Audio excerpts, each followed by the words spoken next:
All right, who's ready for the Dirt Life Show?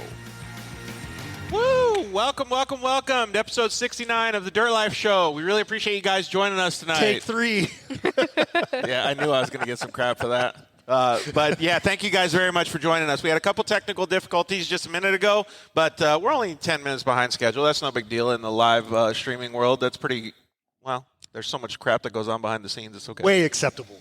So way acceptable. In the racing world, no, 10 minutes behind is horrible. But thank you guys very much for joining us. We really appreciate it. We are live at the Warfighter Headquarters in Temecula, California. Got my buddy Rob co-hosting today. What's going on, everyone? They just had a nice car show this past weekend. Gave away this bitchin' Camaro back here. The thing is sweet.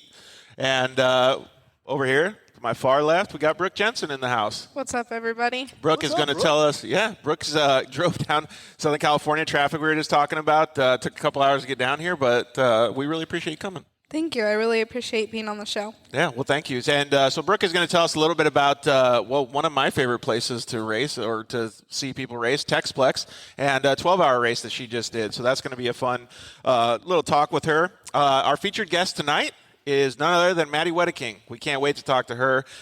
We were just talking about a little bit before when we were having technical difficulties. We were talking about interviewing all these awesome young women racers that have been hitting the scene in the last, we'll call it maybe 5 years. I mean, there's girls all the time, but in the side-by-sides, all these young women are jumping in. Man, it's pretty cool, Rob. Absolutely. I mean, and it's even better that, they're all supporters of Warfighter Made and the veterans and everything. And it's, I love it. It is pretty cool. And to see how many actual, people came out to your car show on Saturday was pretty amazing, man. Yeah, we had our 6th annual open house car show.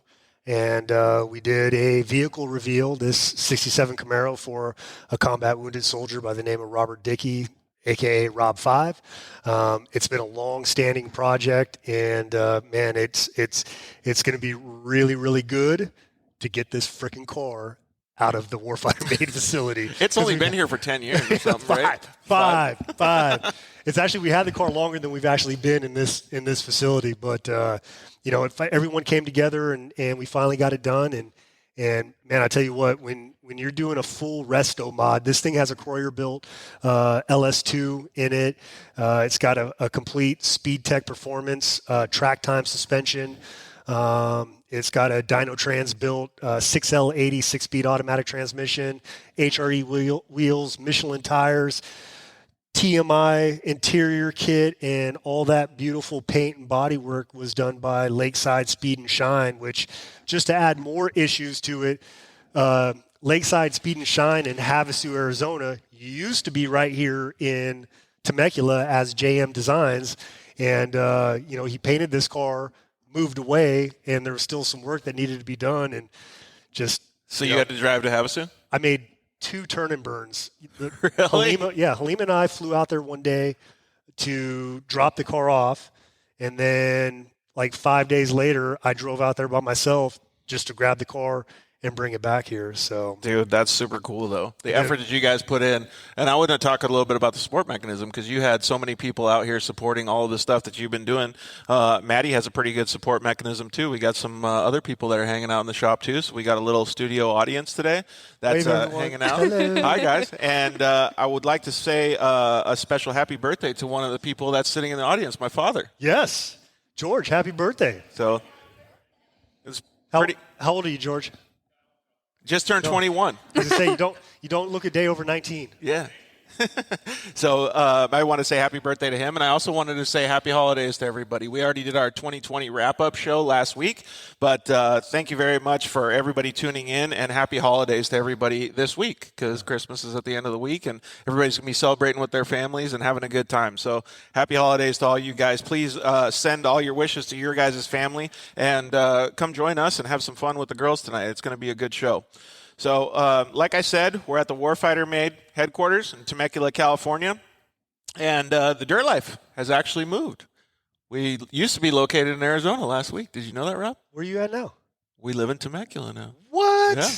Crazy, right? Well, technically, we don't live here just yet. We still have to stay at Airbnb for 3 more weeks, but then we live in Temecula. Move in 2 days. Yeah. Psh, you got this. It's no big deal, right? So I get to enjoy all the Southern California traffic that you guys were talking about. So I've been practicing my acting, and did you see how surprised I really looked? But I knew you were actually in Arizona.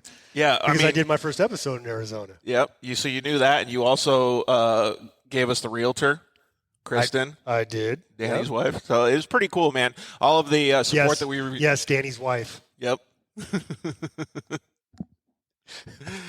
Danny wishes. Yeah. Kristen's too smart. One of these days, right? Yeah, like I said, thank you very much for joining us. We really appreciate all of the support that we've gotten and the warm welcome that we've gotten. One of the fun things that I wanted to talk about today was that I really want to have like a fun fact episode. So the communication that Brooke and I had, the communication that Maddie and I had leading up to the show this week, it was like everybody was figuring out new stuff about each other, but in a way younger way than you and I would do it. Like, we're old, so it's we like, are old. Yeah, so it's like, oh, hey, yeah, I know you're not that exciting. But like when they have something going on, it's exciting, right? Yes. So I wanted to tell a fun fact. I'll start it off. And anytime, if you have a fun fact in the conversation, interrupt and tell that fun fact. Fun fact. I got it. Fun fact. All right. You got any fun facts, Brooke, before I share mine? I think you should go first. Okay. So my fun fact is I've never eaten a piece of steak. That is not a fun fact. You've said that on the show plenty of times. Yeah, but it's a fun fact for everybody else other than you. No, everybody that watches the show. Look at Aaron. Aaron's like, I've heard that a million times. He doesn't believe it because Aaron has never seen a steak that he didn't like. Okay, so my fun fact sucked. So we'll just go. We'll just keep yours? going. You got a fun fact? I will defer to you. You're the guest right now. Fun fact. Let's see. Okay, I might have to think about that one. Well, have you been naughty or nice this year? I think that's a fun fact. We need to know this. Depends on what Who you're asking. Yeah. All right. Well, let's just move on. The fun fact thing is stupid. No, we are going to continue this. Just give us a minute to think. I've got to think of You got to process all this stuff. Yeah. I can't just throw it on you guys. Yep. Okay. Well, Rob was playing his acting skills up already, so we'll see if he's a good actor with the fun facts. So you guys can always join us anytime on Facebook. You can join us on YouTube. We have live shows every Monday night. I think it was 2 weeks ago or 3 weeks ago. We switched it from 6 o'clock to 5 o'clock just for all of our East Coast viewers. They were just staying up way too late. So we had a couple of people ask if we could do it a little earlier, so we're doing it at 5 o'clock now. So please join us at 5 o'clock. If you can't join us live, please always check us out online. You can check us out in the archives, iTunes, Spotify, all of the networks that you can listen to audio. You can always check us out at The Dirt Life Show on Instagram or Facebook, and thedirtlifeshow.com has all of our archive content as well, all the YouTube videos. You can check out some of the other episodes that we did here at the Warfighter Made shop. We had awesome time here. What was it, 1 or 2 times ago? We had awesome time with Casey Sims and Caden Danbury. Maddie jumped on the show that time, but the one before was really meaningful to me because you had all of the combat wounded vets. We had Mitch Malott, who's here right now. Yep. We had Danny Navoa, my right-hand man at Warfighter Made. And we had George Earl, who is a Vietnam veteran, Marine, 3-time Purple Heart recipient, and has been racing in Baja forever and a day. And then we invited him to race our Danger Ranger in the Lucas Oil Regional Series, and he put a whooping on that thing, and then we had to start building Danger Ranger 2.0. Fun fact, George Earl destroyed Danger Ranger. It sounds like you had a couple other things that you were talking about earlier today. There's some vehicles in the studio that just get destroyed because all of the Warfighter Made, all the Warfighters just go ham on them. Yeah, absolutely. And before it was always like, when you come out and you come to a Warfighter Made Adrenaline Therapy Saturday, it's, all vets, all branches, all eras, to put them behind the wheel of our Polaris Razors on the relative safety of an off-road track. You got jumps, you got corners, you got the whole nine. And some of those vets just go out there and absolutely lose their mind. Fun fact, I went one time, and I was blown away by how crazy those dudes get. Fun fact, that time you were there, Rob Mack was there. Yep. And I would not ride with Rob Mack. Why not, dude? I got to go with him, and it was sweet. I am a horrible co-dog. Really? And yeah, because I'm such a control freak. Brooke, would you ride with him? Yes, I would. I don't ride passenger anytime, but I would. I'd just do it. It wasn't on my bucket list. Really? And then the next ATS we had in November, off-road racing legend Mark Stahl brought out the Fillmore Ford that was raced by Ivan Stewart and everything. He drove it from his house because it's street legal, brought it out to the track, put laps on it, giving rides to vets and family members and active duty service members.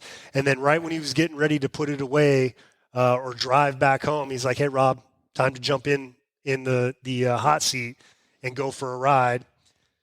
So as I'm crawling into the Fillmore Ford, there was probably a 9-year-old girl sitting next to me.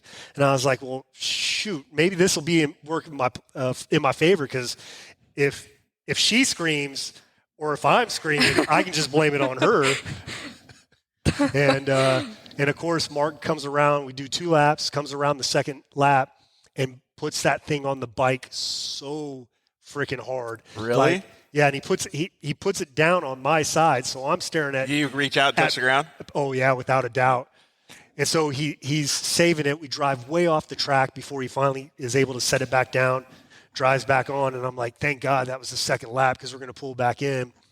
And as we start getting near the track exit, he's like, I got to redeem myself. Let's go around for another lap. That's never good. I am That's a never horrible good. co-dog. Nobody, you should never, ever one more lap, one more time on the track. Nope. Never, ever. Yeah. Never You know good. who used to do one more? Kamikazes. Kamikazes used to do one more. How'd that work out for them? Not good. I thought she was going to come up with a fun fact and be like, fun fact, I've bicycled it before, and tell us about one of her fun facts. Fun fact, I do love riding the bike. Really? Oh, yeah. I love just, like, the control that you have to either, oh, no, or, oh, yeah. Do you freak out when that happens, or do you just like... I just like controlling it. Nice and easy? I like having that feeling on the steering wheel. That's what I'm talking about. Is there ever really a freak out moment while it's happening? On the bike?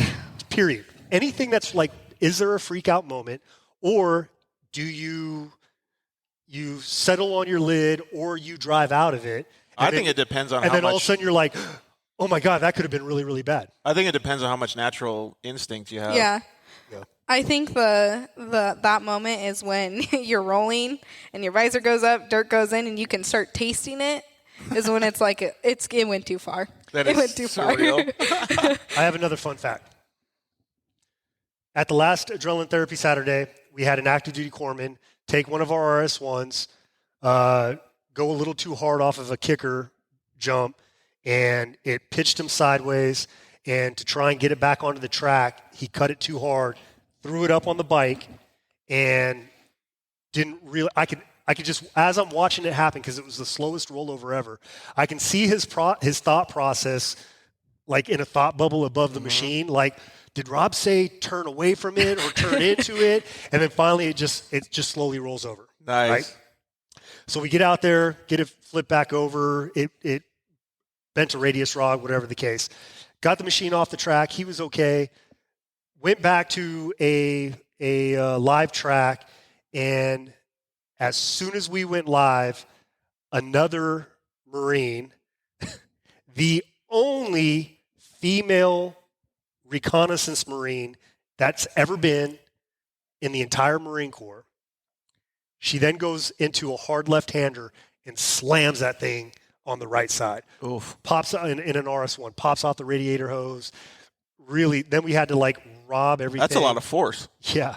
Then we had to rob everything off of that machine and put it on the machine that the corpsman was driving.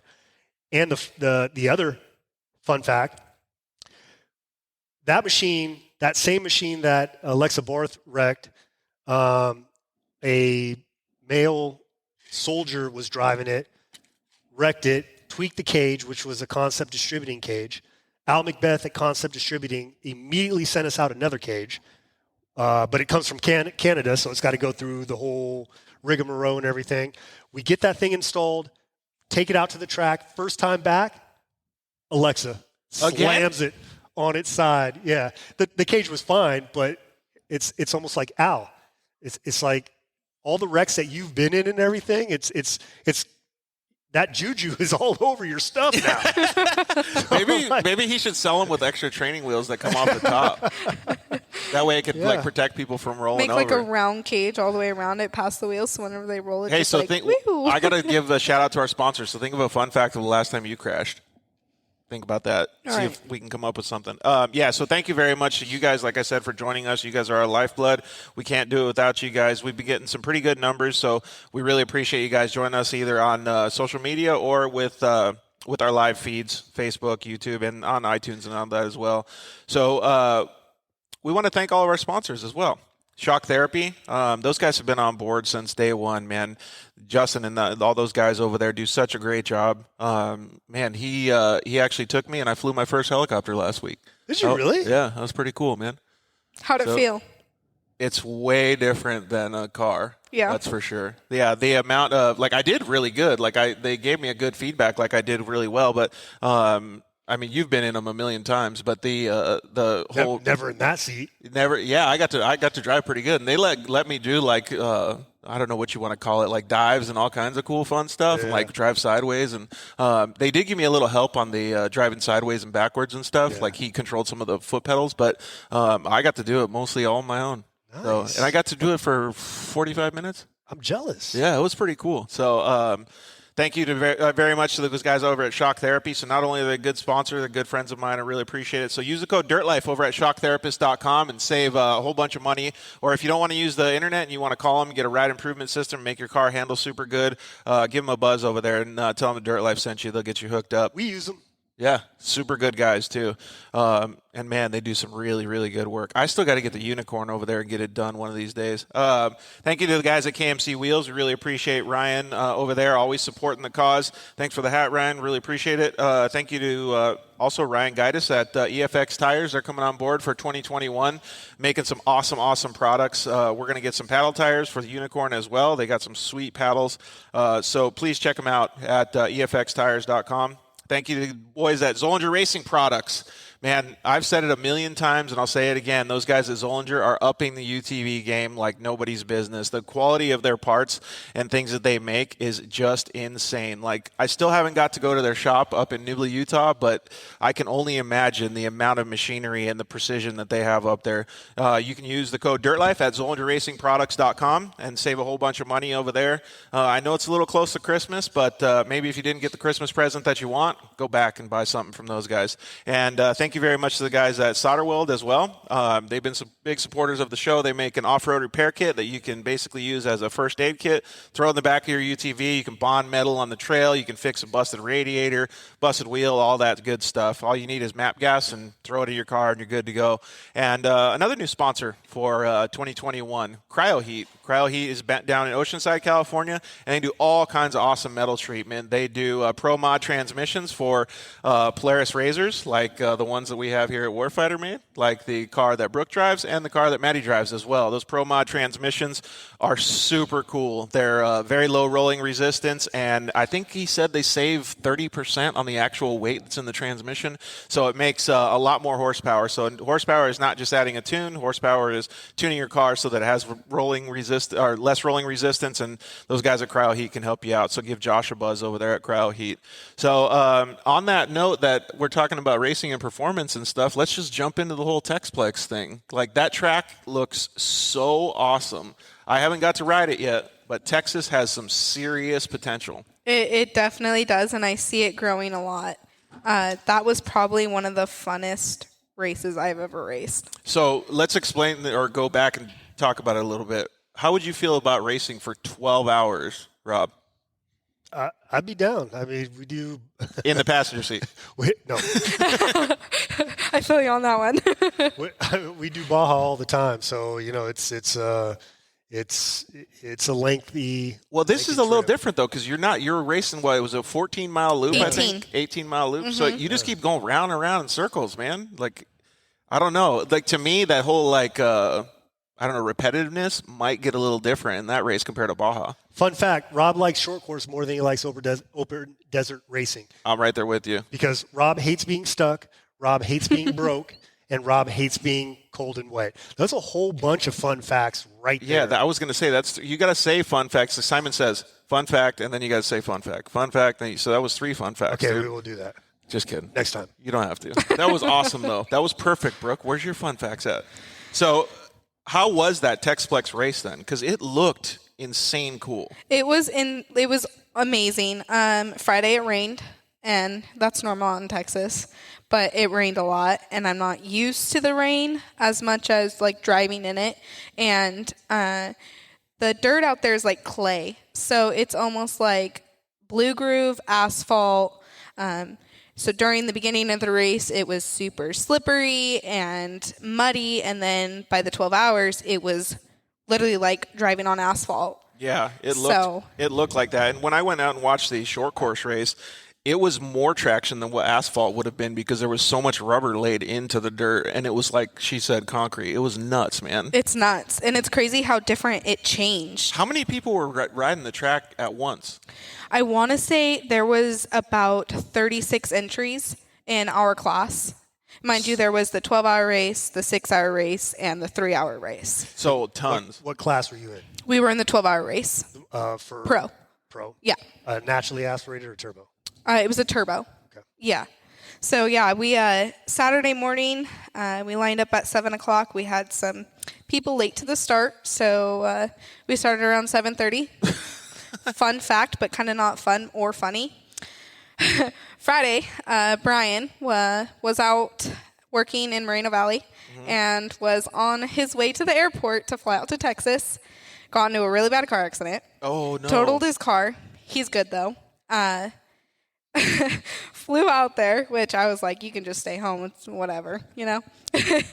Flew out there. Okay, so beginning a race before the green flag drops, the only way the green flag drops is someone has to run you your key from the start line where we're like staggered in like Even an if arrow. you're half an hour late? Yeah. And there was one dude. car, mind you, there was one car that, according to what his battery is going to, like, the car wouldn't start if they didn't leave it running. So, I don't know. It was a little different. I think Texplex is still learning. They're definitely getting things more sorted out and together. But, yeah, you had to run the key to your car. Mind you, our car had a push start. So Brian starts running it. Some guy falls in front of him. He trips over him, and the guy gets up. So Brian eats it, and we're like, oh, gosh, this is not going to go well. That totally sounds like something that would You happen. thought you entered a race, and it turned out to be a circus. Dude, for real. It looks like animals. Like everybody, and mind you, as cars are going, people are running. So it was just kind of like a really nerve-wracking start. So I feel like they might need to adjust that safety issue. I didn't think it was smart, but if I it was could fun. run, I wouldn't be the runner guy just because. Too bad Brian got stuck doing it. 3 hours into a 12-hour race, Georgie's still trying to get over to the. I'm coming, Brooke. I'm coming. I'll be there at some point. Yeah, it did look really cool, though. It was really cool. The prize money, I think, is what attracted most of the people to get there, right? Yeah, it definitely did. What was the pot? I want to say for first place, I want to say it was either 20 grand or 30 grand. Holy smokes. It was It was good. 50 grand payout altogether for first, second, and third. For a UTV race on 1 weekend Yes. or 1 day. That's bitching. They're It doing was wild. And there was a lot of good teams out there. It was We've it was talked good about it a competition. million times, but, dude, the UTV scene is just blowing up. It It's is. so rad. It really is. Without a doubt. How did you feel when you went out there? It was my first time driving the car. The car had 30 miles on it, so it was brand So new. you didn't bring your car, you drove somebody else's? Yeah, I drove somebody else's car. It was a turbo Can-Am. So never been really driven a Can-Am. I've done it once, and it was for like 10 minutes. So I was really nervous about that, but I was also excited because it's something different. So we started the race. The guy who owns the Can-Am was riding passenger, and he got out the second lap. Brian got in, and then he got out, and then I did it by myself because no one would want to ride with me. So I was like, whatever. I kind of got bored, though, but the best part was I'd watch my shadow going into a turn, and, like, you just see this super rad Can-Am coming into a corner sideways. You're like, yeah! You're like, oh, my God, if I had my phone. Hold on. How'd that go? Yeah! That's right. Yeah. You wish that you could totally get an Instagram picture right then. Oh, yeah. It was so sick.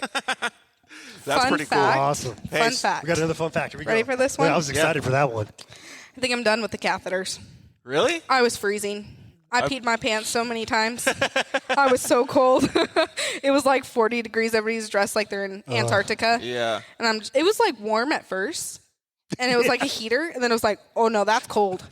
So, and then the mud on top of that. Yeah, it just didn't fun work fact, out. I think I'm done with the catheters. So I heard it was super cold, though. Oh, yeah, it was cold. Like it was cold. 20, 30 degrees in the morning, or what was it? Yeah, it was freezing. It was about 20 degrees in the morning. I can't do the cold. I'm out on the whole race then if it's that cold. And then the mud, you'd go through huge like creek crossings, and the mud was just so deep, and the Can-Am's fronts are open, and so the mud would just come in and just drench you. My feet were frozen.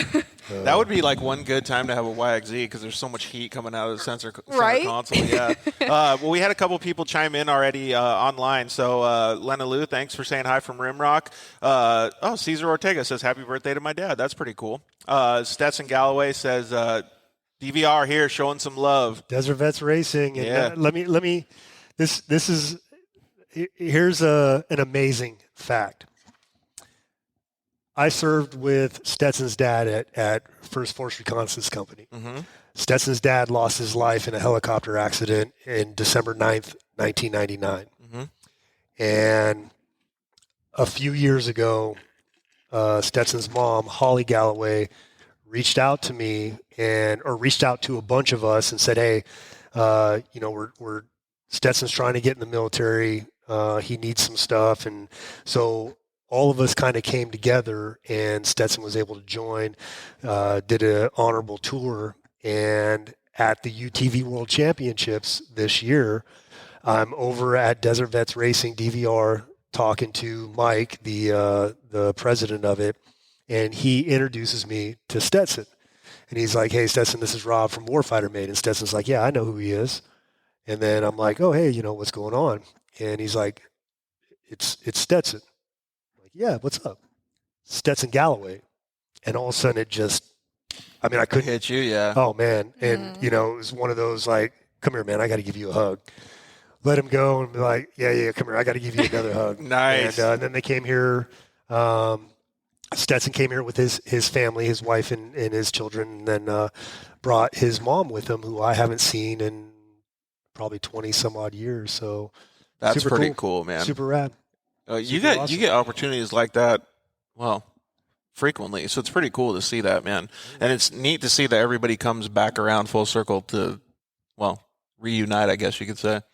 Reunited. And it feels so good. Man, so not only am I acting, but now I'm singing. Dude, too. you're on fire, man. Keep it up. Here, Everyone over there, you're welcome. Keep it up, man. Oh, You're doing there awesome. you go. Thank you. So I thought it was going to be pretty cool to go out there and race. Clearly, I would have bailed if it was 30 degrees, but everybody else looked like they had a good time. But it looked like some people went like way too hard at the beginning and just blew out first lap. Yes. Did you guys make it the whole way? Yes, we did make it the whole way. The owner of the car, Shane Paxton, he's kind of like a short course driver, so he wasn't really sure about driving more than 30 minutes than what he's used to. And I was like kind of pushing him. I'm like, all right, you got to get in the car. My butt's wet. I'm cold. I need to change my socks, and then I'll get back in. So he got in.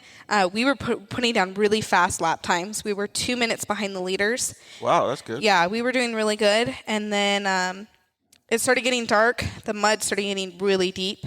Then I'm not used to mud. Yeah, because all the moisture comes up in the evening. Yep. Yep. So the mud put me sideways a little bit, and they warned me if you hit a tree, hit it dead center. So all I did is crank that steering wheel, and I hit the tree dead center. Perfect. So I just kind of backed up and was like, "Ooh, that kind of shook me up," but it was kind of fun. I'll remember that tree forever. You put your name on it. Like, that is pretty cool. So you guys made the whole race, or did you guys? Yeah, we did the whole race. We switched driving every 3-4 hours. Cool. And he brought it across the finish line. He got in the car. He wasn't feeling the best. I don't think his body was used to that much. weather. And that much adrenaline for that long. we kind of have to train our bodies before. And if you're not used to knowing what your body needs before that, you're not going to really do well. Your health is going to kind of take a toll. And that's what was kind of happening to him. So I kind of, if he needed a break, I'd get in, he'd go in and rest. And I wanted him to take it across the finish line. So I let him in the last couple laps, and he put it on Earth's side. Mind you, I left my phone in there for an emergency. And instead, I came home with some pictures of a rolled over car in the middle of the desert or the woods. That's a cool fun fact. Selfie. Right there. Yeah, fun fact. Here we go. We're taking pictures on Brook's phone. Yep. That is cool, though. I picked up on one thing that you said there. Like you were talking about people managing their body and their fitness and stuff like that. That's cool that he had you as a guide. If you haven't checked it out, we had a previous episode with Brooke as our featured guest a while ago, and she explained some of the stuff that she's been having to deal with most of her life with Lyme disease and how she keeps up with her fitness, and clearly she can drive for endurance races and all of these different events that she does. So that was really cool that you got to give all of that advice to somebody that you were with.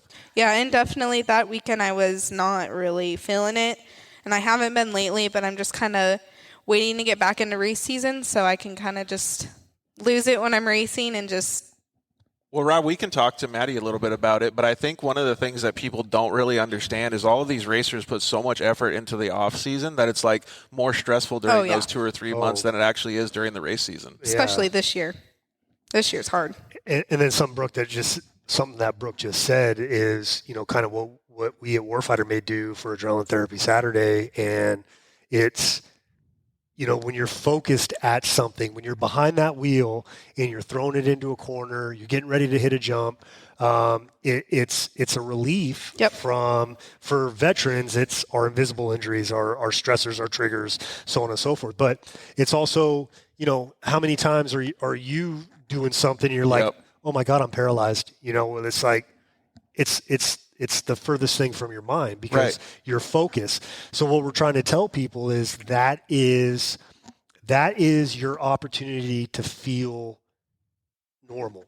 It's literally that mind over matter thing, right? Like, yeah, because all of those guys that, matter, they've gotten hit by all kinds of different things, IEDs or whatever it is, and their brain tells them that they're still normal, right?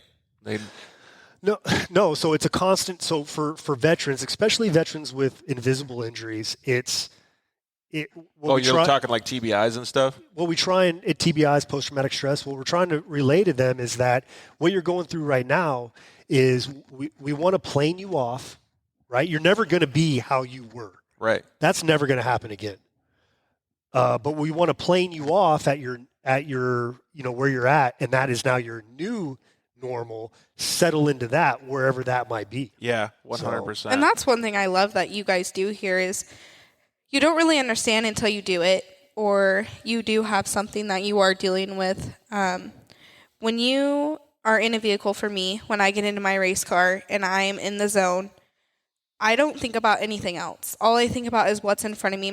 I feel numb, if that makes sense. You feel numb to the pain, the sickness, the stress, the whatever you're going through in your family, whatever anybody in life is going through. Everybody has their own struggles. When I put that helmet on, I don't feel anything. And it's like the most greatest feeling ever. Yeah. And I think that's what's awesome about what you guys do and the opportunity that Polaris gives you guys to let these people feel something and just let everything else just go away and just have fun and not think about everything. And that's awesome what you guys do. Fun fact, Warfighter Made just signed a new contract with Polaris Razor. So perfect. Heck yeah. That's right. Fun fact. Fun fact, you should have Brooke be an ambassador now because she just explained it so good. I can't. She did, absolutely. Yeah. I'm in. I'd be excited to. We only got like 4 razors at home that we could bring out. Yeah, there you go. Well, good. Those adrenaline therapy sessions are like a full practice session too, so you could get out there and tear it up. Yeah, test the car. Yeah, exactly. So we got to bring up Maddie in just a little bit. We're going to have to go to a commercial break. But so overall, would you go back to Texplex and do it again, or maybe even a short course race or something? 100%. I think that's definitely going to be something on our schedule. I'm kind of starting a new career and work and stuff, so it's going to be hard just trying to trying to juggle both. So I think we're honestly going to race a lot in Texas, especially with the way California's going. I don't really see a lot of races happening this season. Yeah, so, it could be. And Texas was That was so much fun. I could actually see your entire face. It was normal. Yeah, it was normal. So it felt great, and I think we're definitely going to start racing out there a lot more. Yeah, that's super cool. If you don't mind us asking, what's your career path? So right now, I started working for my parents. I just graduated high school a year early, so I'm actually supposed to be in school.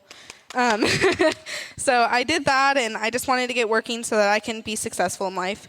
And I recently started working for my parents. They own a company in the auto body industry. Cool. So we recondition wheels and bumpers, give them to body shops, and so you can appreciate this 68 Camaro right behind amen. you. Right? 67. Oh, I thought you said 68 at the show. I wasn't listening right then. Wing windows. Is that how you tell the difference? I don't know. My dad knew about it. I didn't know about it. But so you can appreciate this bad piece of art right here. Yeah. So one of the body shops that we service, I actually got the opportunity to become a writer and an estimator there, which is unheard of at 17 years old. So I'm really excited to start training for that and start learning in that career and start getting some money underneath my belt so we can build some new cars. Everybody look at Maddie walk behind us and go into the bathroom. Yep. Fun fact. Check it out. When you come here, I was just told that you have to leave the toilet seat up. Yeah. Because it's the men's restroom. This is a man's shop. Yeah. I like it. I think that's sick. It's I'll never forget it. Like sick as in disgusting or sick as in cool? Like sick as in cool. Okay, cool. I think it's pretty cool. Cool. All right, we got Brian Lopez hollering at us saying, "What's up?" Yeah. And Remy. Brian, I'm waiting for Brian to actually give birth because he's like 4 years pregnant now. Hey, so he was teaching me some new barbecue skills. Like I need to up my game. You should see the stuff that he's been cooking. So it looks like your mom's chiming in too, saying, Back at home. "Hi, Brooke, we love you." Yeah, Ramon says, "Hey, you made it. Well, thank you very much for helping us move out to Southern California, Ramon. We appreciate it." Well, hello from Pro Eagle. So Chuck Foreman says hi. Coolest jack in the world. Those things are pretty big. We got all of our Pro Eagles right over there. Crap, I should have set up a camera. Chuck, you should have gave me a forewarning so I could set up a camera angle. We could have shown your products, man. Shannon Fry says, "Go, Brooke. You're amazing." Uncle Shannon. And Chuck Foreman again. Pro Eagle says hi to Maddie as well. So before you leave, though, Parker James chimed in on YouTube and said, what are your plans for 2021? 2021, I think, is going to be a tough year for everybody. To be honest, I think that we're going to try to get as many races under our belt as possible. I think that Texas is going to be in our schedule a lot. We're going to be racing the same turbo car.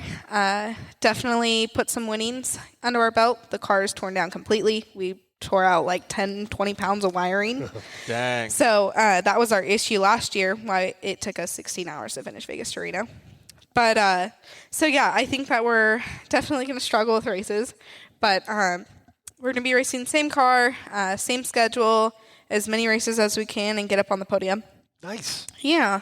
Yeah, that should be pretty cool, man. I love how you have the ambition, especially after such a sucky year with 2020, right? Yeah. Going to all these races that have been canceled and all of this stuff that's been happening, and you still have a real positive outlook on it. That's super cool.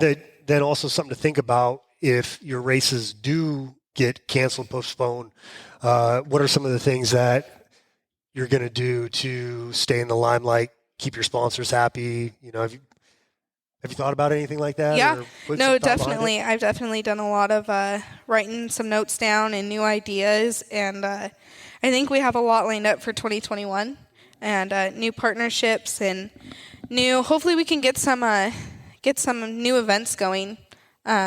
I think we have a lot lined up, though. Hey, I have a specific question because it's been so hard for everybody. Like, did you guys have to pivot and adjust the stuff that you were doing in your racing program to be able to get, like, new sponsors, to make sure that you were still keeping racing, to make sponsors happy? Because, like, everybody was having trouble with that. It's definitely hard, and I've honestly spent a lot of money on a lot of new promotion ideas because you want something that stands out, something different, and you have to stay on top of it. So I wrote down 5 pages of all these companies in off-road, and I sent my resume, my partnership deck to every single person, and I stayed on it.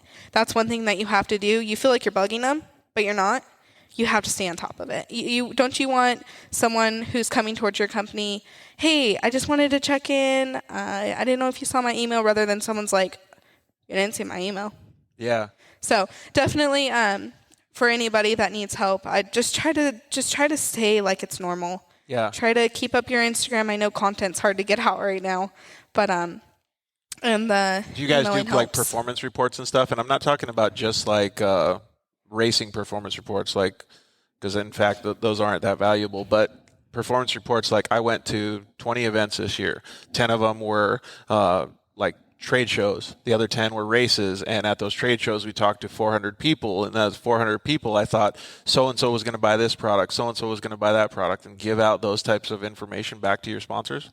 Yeah, no, that helps a lot. And I try to do a lot of race reports or kind of just check up with a sponsor that I haven't really heard from and be like, hey, how can I help your guys' company? Yep. Here, can we do a promo code? Here, can you send me some more apparel so that I can get a photo shout out so that I can get the 10% off on my discount and help your guys' company more? Because it's hard. Yeah. And it's hard at the age, at 17, you really don't get what's going on in this world. And being in the business field, I kind of get it. So when you go up to a sponsor that you've had like, hey, you know what, I get it. You can do more this year. Let's just do what we did last year, and then we'll talk next year. I get it. The funds aren't there, you know? Yeah, we don't want to go backwards. Yeah, you don't want to go backwards, and sometimes the funds can't go forwards. Right. So. Absolutely. That's such a good way to look at it. And that's why you have such a positive outlook, because you're staying ahead of the curve. Mm-hmm.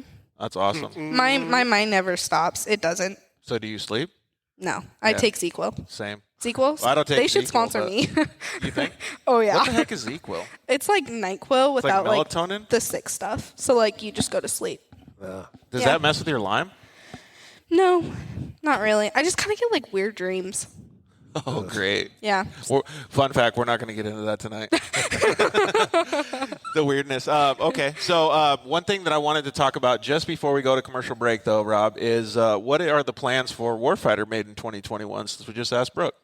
So Warfighter Made, BF Goodrich Tires just signed on to continue its sponsorship of Warfighter Made's Adrenaline Therapy Saturday. Awesome. Sponsored by BFG.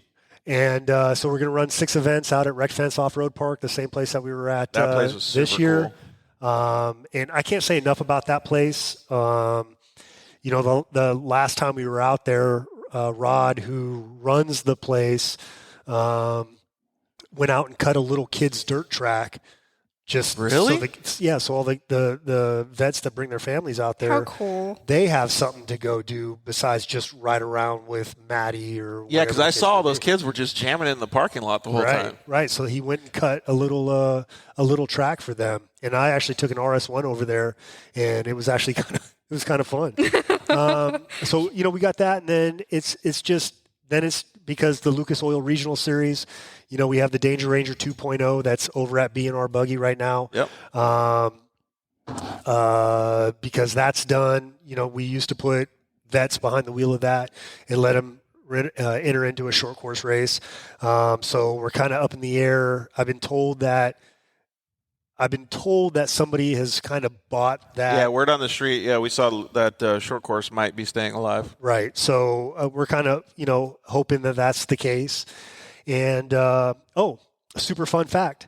Over in the corner back there, Warfighter Made has a Cheneth 3-seat light strike vehicle. Nice. It's basically a dune buggy.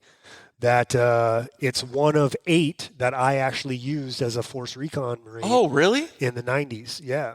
And just by that actual one or one of the other? One of the 8. We're not 100. We don't have the records to say that this is the one that Rob took on deployment. Mm-hmm. But it's one of the 8. Dang, that's sweet. So we're going to. It basically came complete without an engine. But it was sitting outside for 20 some odd years. But we're going to try and enter it into the military class of the Mint 400 in March. That's going to be so awesome. Sick. So how much work do you have to do? You have to hustle on it, or? It's we got a little bit of work to do. Now, Really? do you guys do that stuff in-house?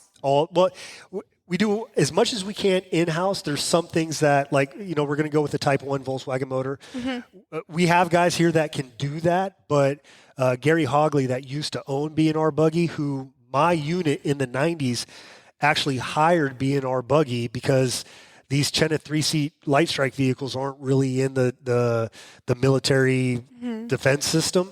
So my unit, First Force Reconnaissance Company, hired B&R Buggy to kind of maintain and do all that stuff. So Gary ran B&R Buggy owned B&R Buggy for 30 years, which was primarily a Volkswagen type, company.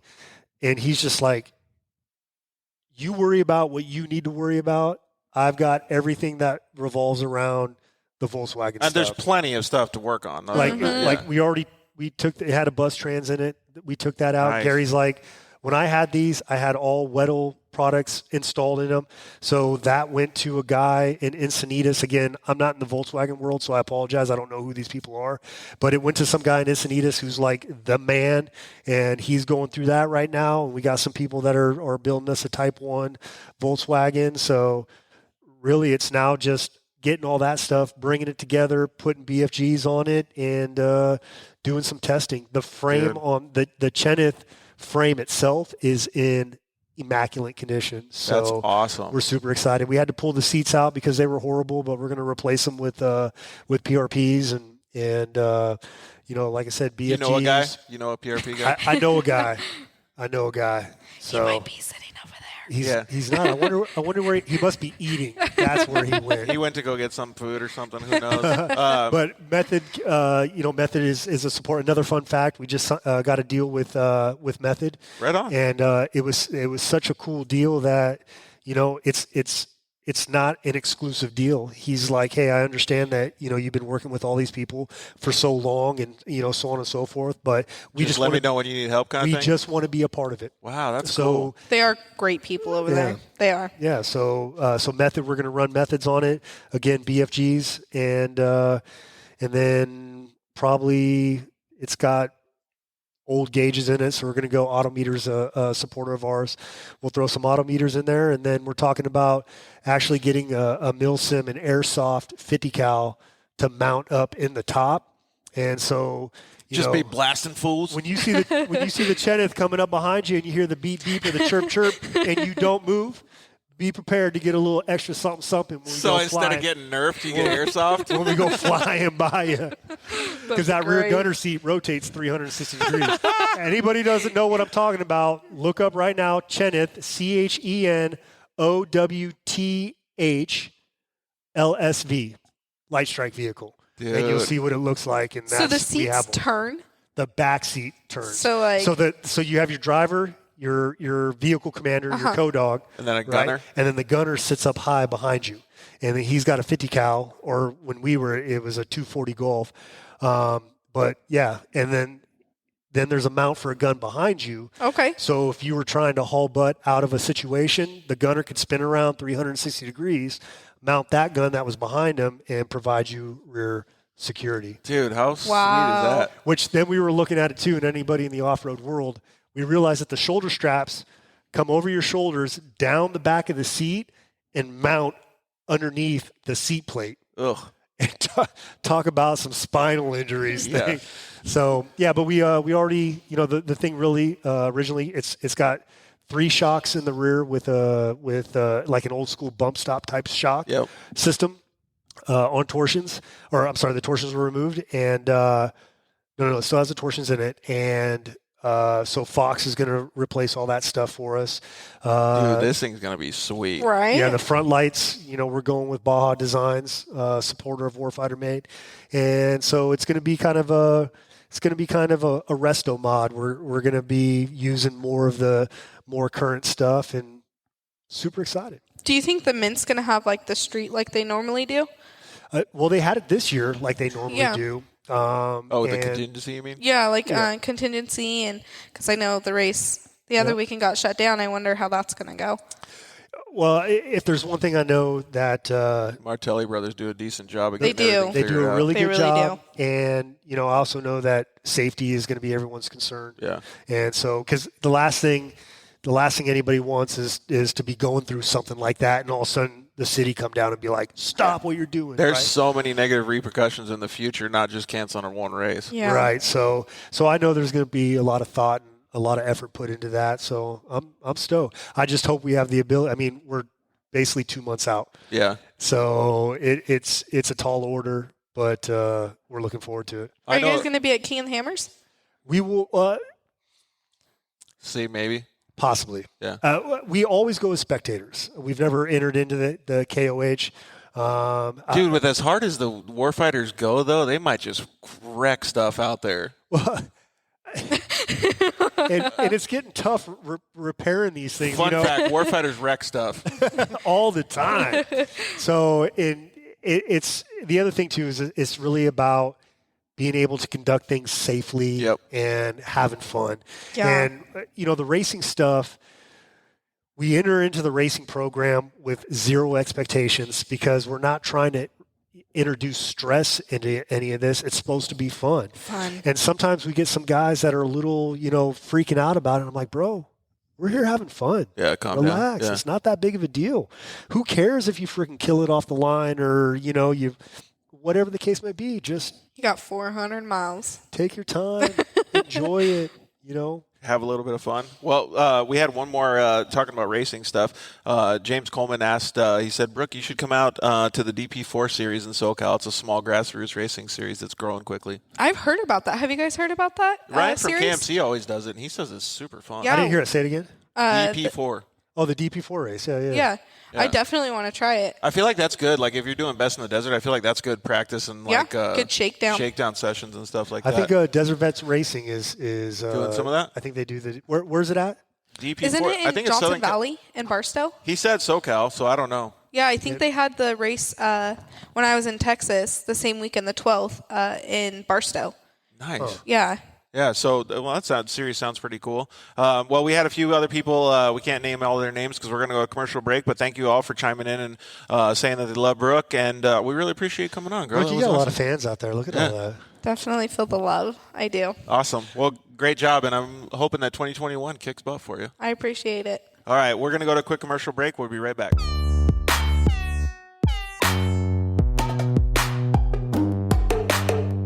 Hello, I'm Justin, the founder of Shock Therapy.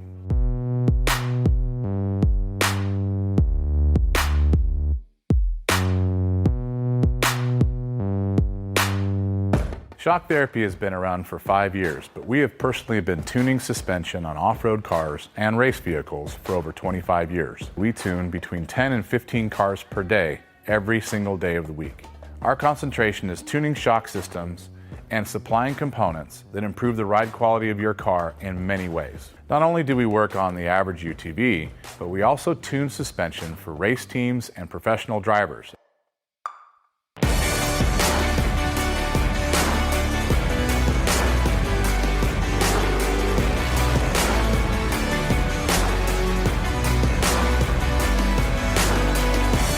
We currently tune for over 87 race teams in Best in the Desert and Score. Our clients and race teams rely on our suspension components to allow them to win races and keep them safe. Suspension is a moving target. We are always trying to hit that target with every customer that we work with. Each customer's needs can be different, and we tune our kits accordingly.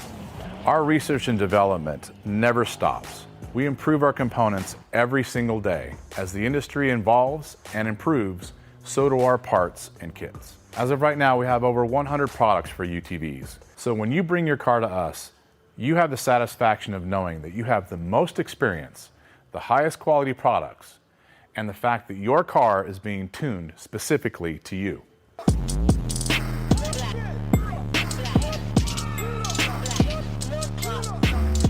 Zollinger Racing builds the best aftermarket products available.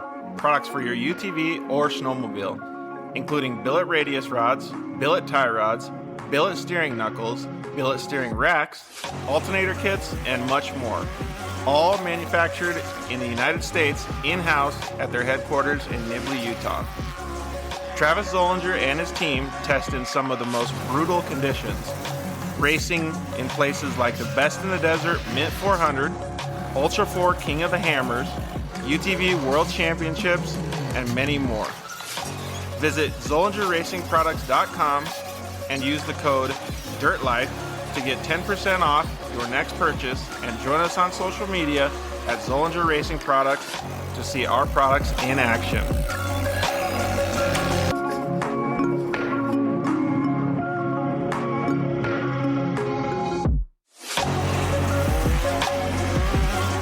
Zollinger Racing, the best products, period. Finally, we got Lance from Solderweld in the studio. Thanks for coming down, bud. Hey, why don't we just record a commercial now? Yeah, why not? So good to be here, man. It's been a lot. I've been trying to get down here forever, and I wanted to talk about the off-road kit. Dude, I love those things. I got it in my pack. Yeah, we're running hundreds of vehicles now running them, whether it's a UTV or some guy's got it in a backpack on his motocross. He's got everything he needs to make a fix right there on the fly, out on the trail, or in the desert, whatever it is. Well, since I've already used one, I kind of know what to use it for, but explain what it does. All right, so let's pull one out real quick. You've got your aluminum rods. Remember, they're rods, right? So, light torch, small torch. You can throw it in there or throw it on the rig with your flux. It decontaminates and cleans like, let's say, a radiator. You get a random rock chip runs through as you're racing. You get a rock chip in a radiator. You got to fix it right there or you're out of the race. You can patch it up instead of... You can patch it up. It's all good to go. Yep, just like welding. Yeah, also as well with that, you've got a brake line fix. So with your flux, you can fix a brake line, stainless steel, and then your hot block, heat absorption putty. So it keeps you from getting burned, number one, as well as keeps the heat from traveling. So it's really nice. I've used this not even to fix anything, so that stuff works so good, man. Listen, it's easy. It straps in nicely so that you have everything you need in one little place, and you don't have to carry a big bag in It's the like a first truck. aid kit for your vehicle. Yeah, Chase trucks have it as well, so that if they need to make a fix on the fly, they can get it done and get it done quick and get you back in the race. Dude, those things are so cool. All right, so it's at Solderweld on Instagram, Facebook, and solderweld.com. Awesome. All right, thanks, bud. Appreciate it.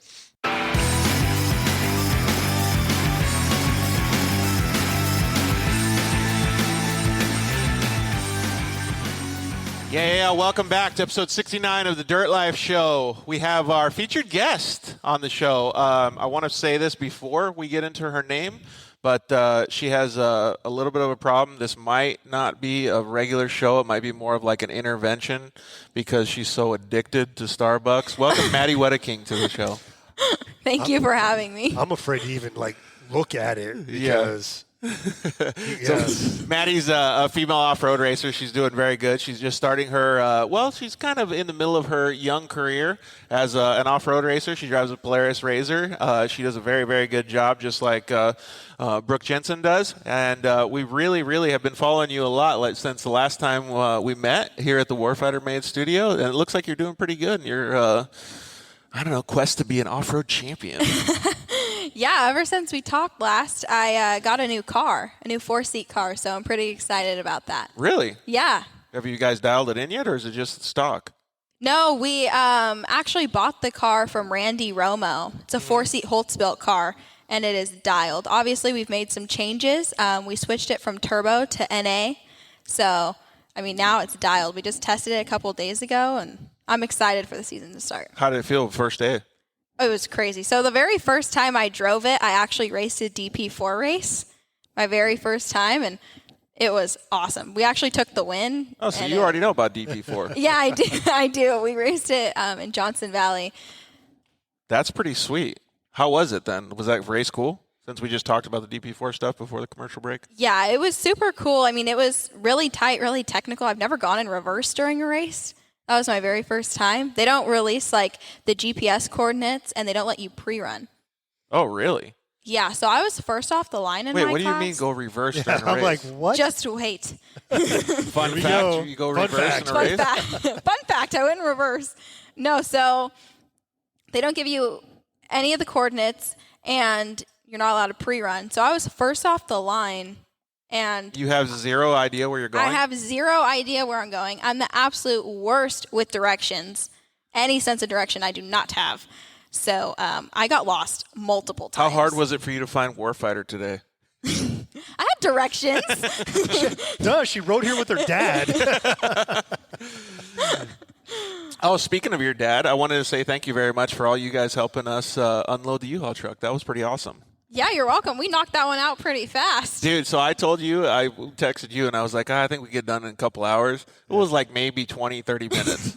Dude, big Aaron and Maddie, and then Matt came too, just knocked that bad boy out. Good, because when I hit up Maddie was like, I got to be at my grandparents' house at 11.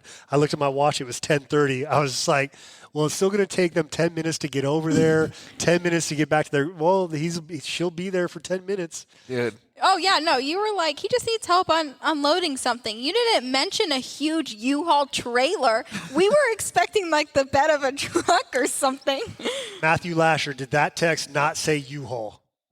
Who knows, man? Yes, it did. Thank did? you. Yes. Okay. I obviously didn't read. Well, thank you guys very much for doing that. It shows that how awesome the side-by-side community is. So she's going to be our featured guest, but she's still not too good to unload a U-Haul truck, man. Pretty sweet.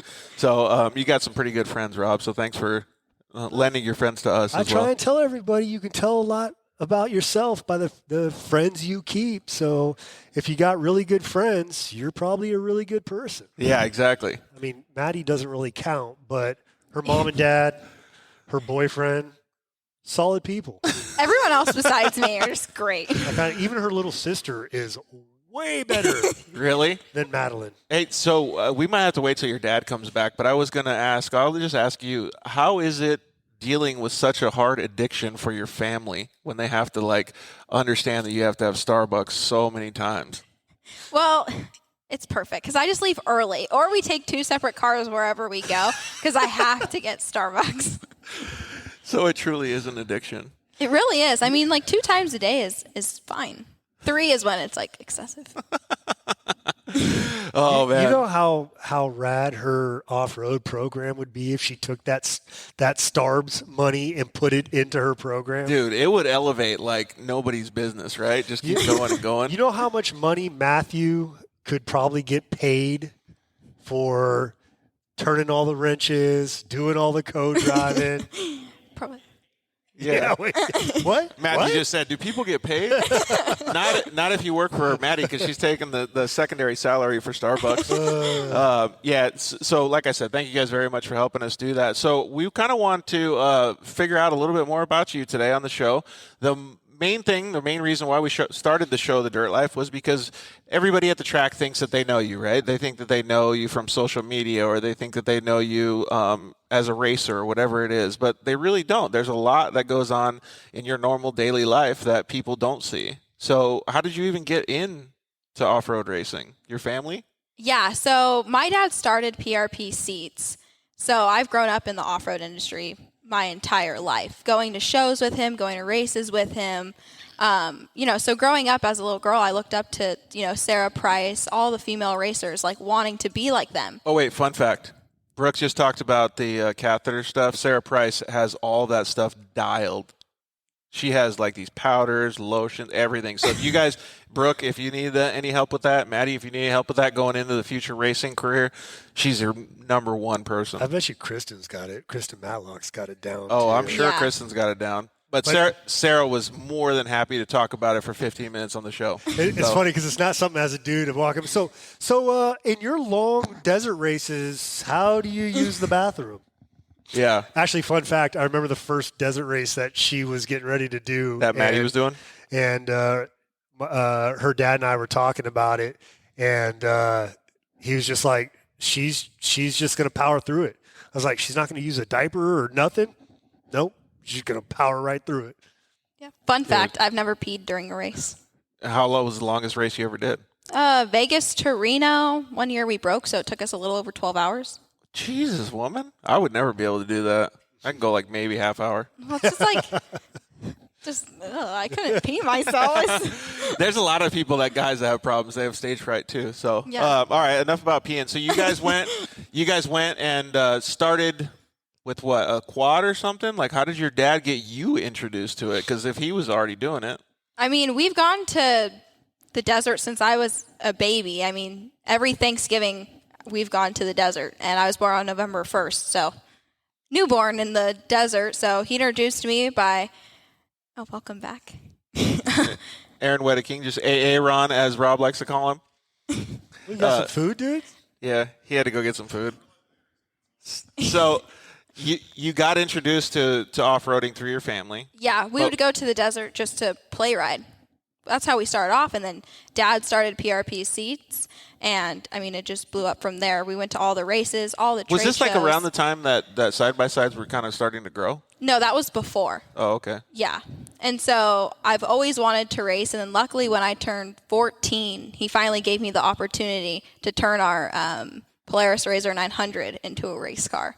So we did that. I mean, it wasn't like a full built race car, but it was. Yeah, but that's awesome. okay. That's how usually everybody starts, right? Yeah. Yeah. Yeah, So- we started off in this little series in Cal City, and it was just my dad and I. We'd go out and we'd have fun, and there was a lot more 900s than there was 1000s when I started. And Oh, really? Yeah, it was a ton of fun. We had a good time. Yeah, some of those like best memories that I have in side-by-side racing is probably like what you're saying, like the beginning times, right? Because you're just meeting everybody. It's like brand new, and then like you start have this new car that you don't know if it's going to be competitive. Even if you don't win, you go home with the hugest smile on your face, right? Because you're having so much fun. And they start getting more serious, and you like go home and you're like all mad. It was a ton of fun, and like when we did it with my dad, because it's such like a fun father-daughter thing to do. Yeah. And it'd be funny because like if I ever did like ride the bike or almost tip over, just his like, oh my God, Maddie, slow down. Was he on the spotters radio with you? No, he was in the car with car. me. We started off desert racing. Really? That's how Erin kept her speed under control by sitting in the car and Weighing it down. Yeah, so for anybody that hasn't met your dad or doesn't know your dad's got a little bit bigger than you are.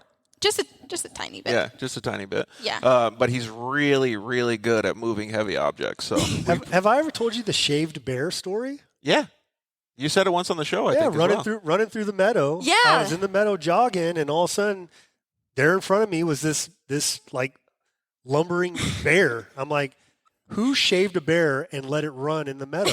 Well, And- so first of all, I like the vibe. Like the vibe that you guys have is really nice because you can talk crap about each other and they can talk crap about you and everybody gets along good. But we have a special surprise for you that the shaved bear actually brought for you.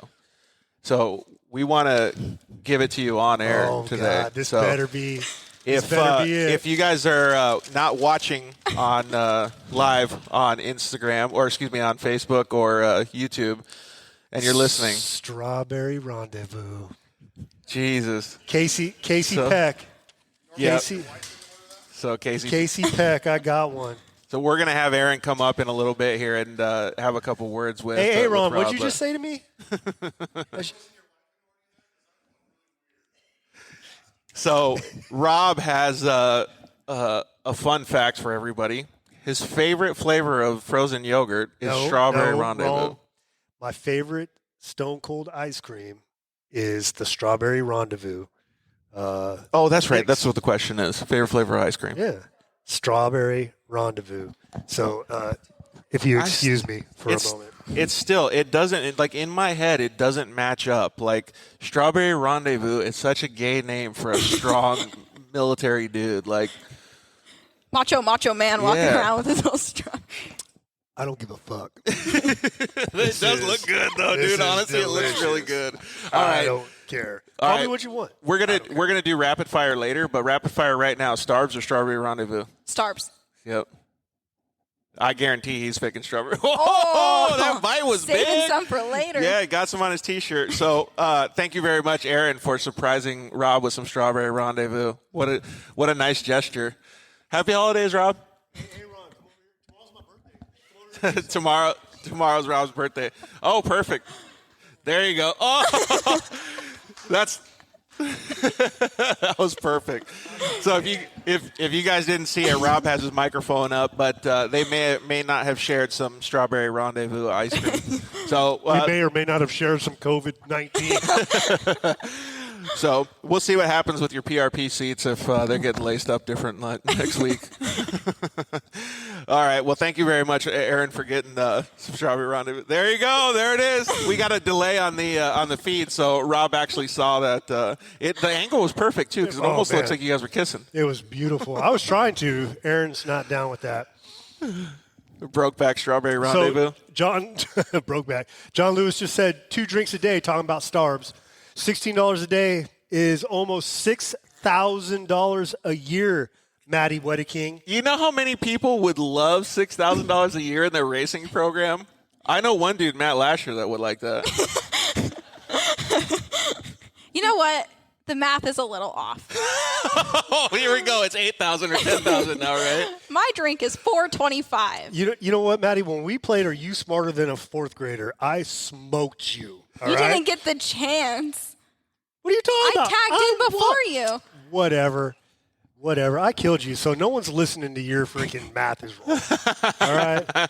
Are You Smarter Than a Third Grader was super fun. I got to bring that back at some point. Oh, is that what it was? Third Yeah. grader or fourth grader? Third grader. Oh, see? Get it right. You weren't even smarter than that. Hey, so I called it third grader, but I downgraded the questions to the first grader questions that were online when I downloaded them. So, but I gave everybody a 2-grade head start, so it was a little bit easier. I still tell you, though, like if you guys haven't seen it, we have it on our YouTube channel and our Facebook channel, even on Instagram. The best questions was with Ronnie Anderson and RJ Anderson. Oh, my God, it was such a good duel. We should actually try to do that again sometime. That'd be pretty fun. We're going to try to see if we can do some four-wheel parts kids episodes. So I think it would be cool for the kids to ask us questions at that time because they're way smarter than us. I can promise that. Yeah. So, all right. So we're going to Tarantino this when we're getting sidetracked. You were going to the desert and to the dunes as well? Were you guys going to the dunes too? we went all over the place. Everywhere? Yeah. And then so how did you know that you were into it? Were you just like, oh, my family does this, so I'm going to be part of it? Or were you like really into it? So when I was 9, my dad and I built a Volkswagen Bug for me to drive. At 9? Yeah. That sounds fun. And it was a ton of fun. That's how I learned how to drive. I'll stick shift, and, I'm like 9 years old. I could barely reach the so pedals. when you say built, like what's the level of built? Did you have to like fix stuff when you were 9?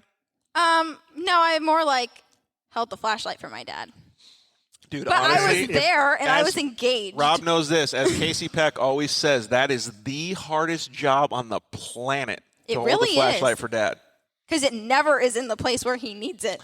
Son, kids today have never held a flashlight for their dad, and it shows. Oh, my gosh, man. So holding the flashlight for Dad, I mean, that is like got to be the hardest, most stressful job at 9 years old, especially when he's building the car for you. Oh, yeah. It was purple. It was very pretty. Fun fact, Maddie's like 14 years old, cruising around because we all live in the same neighborhood.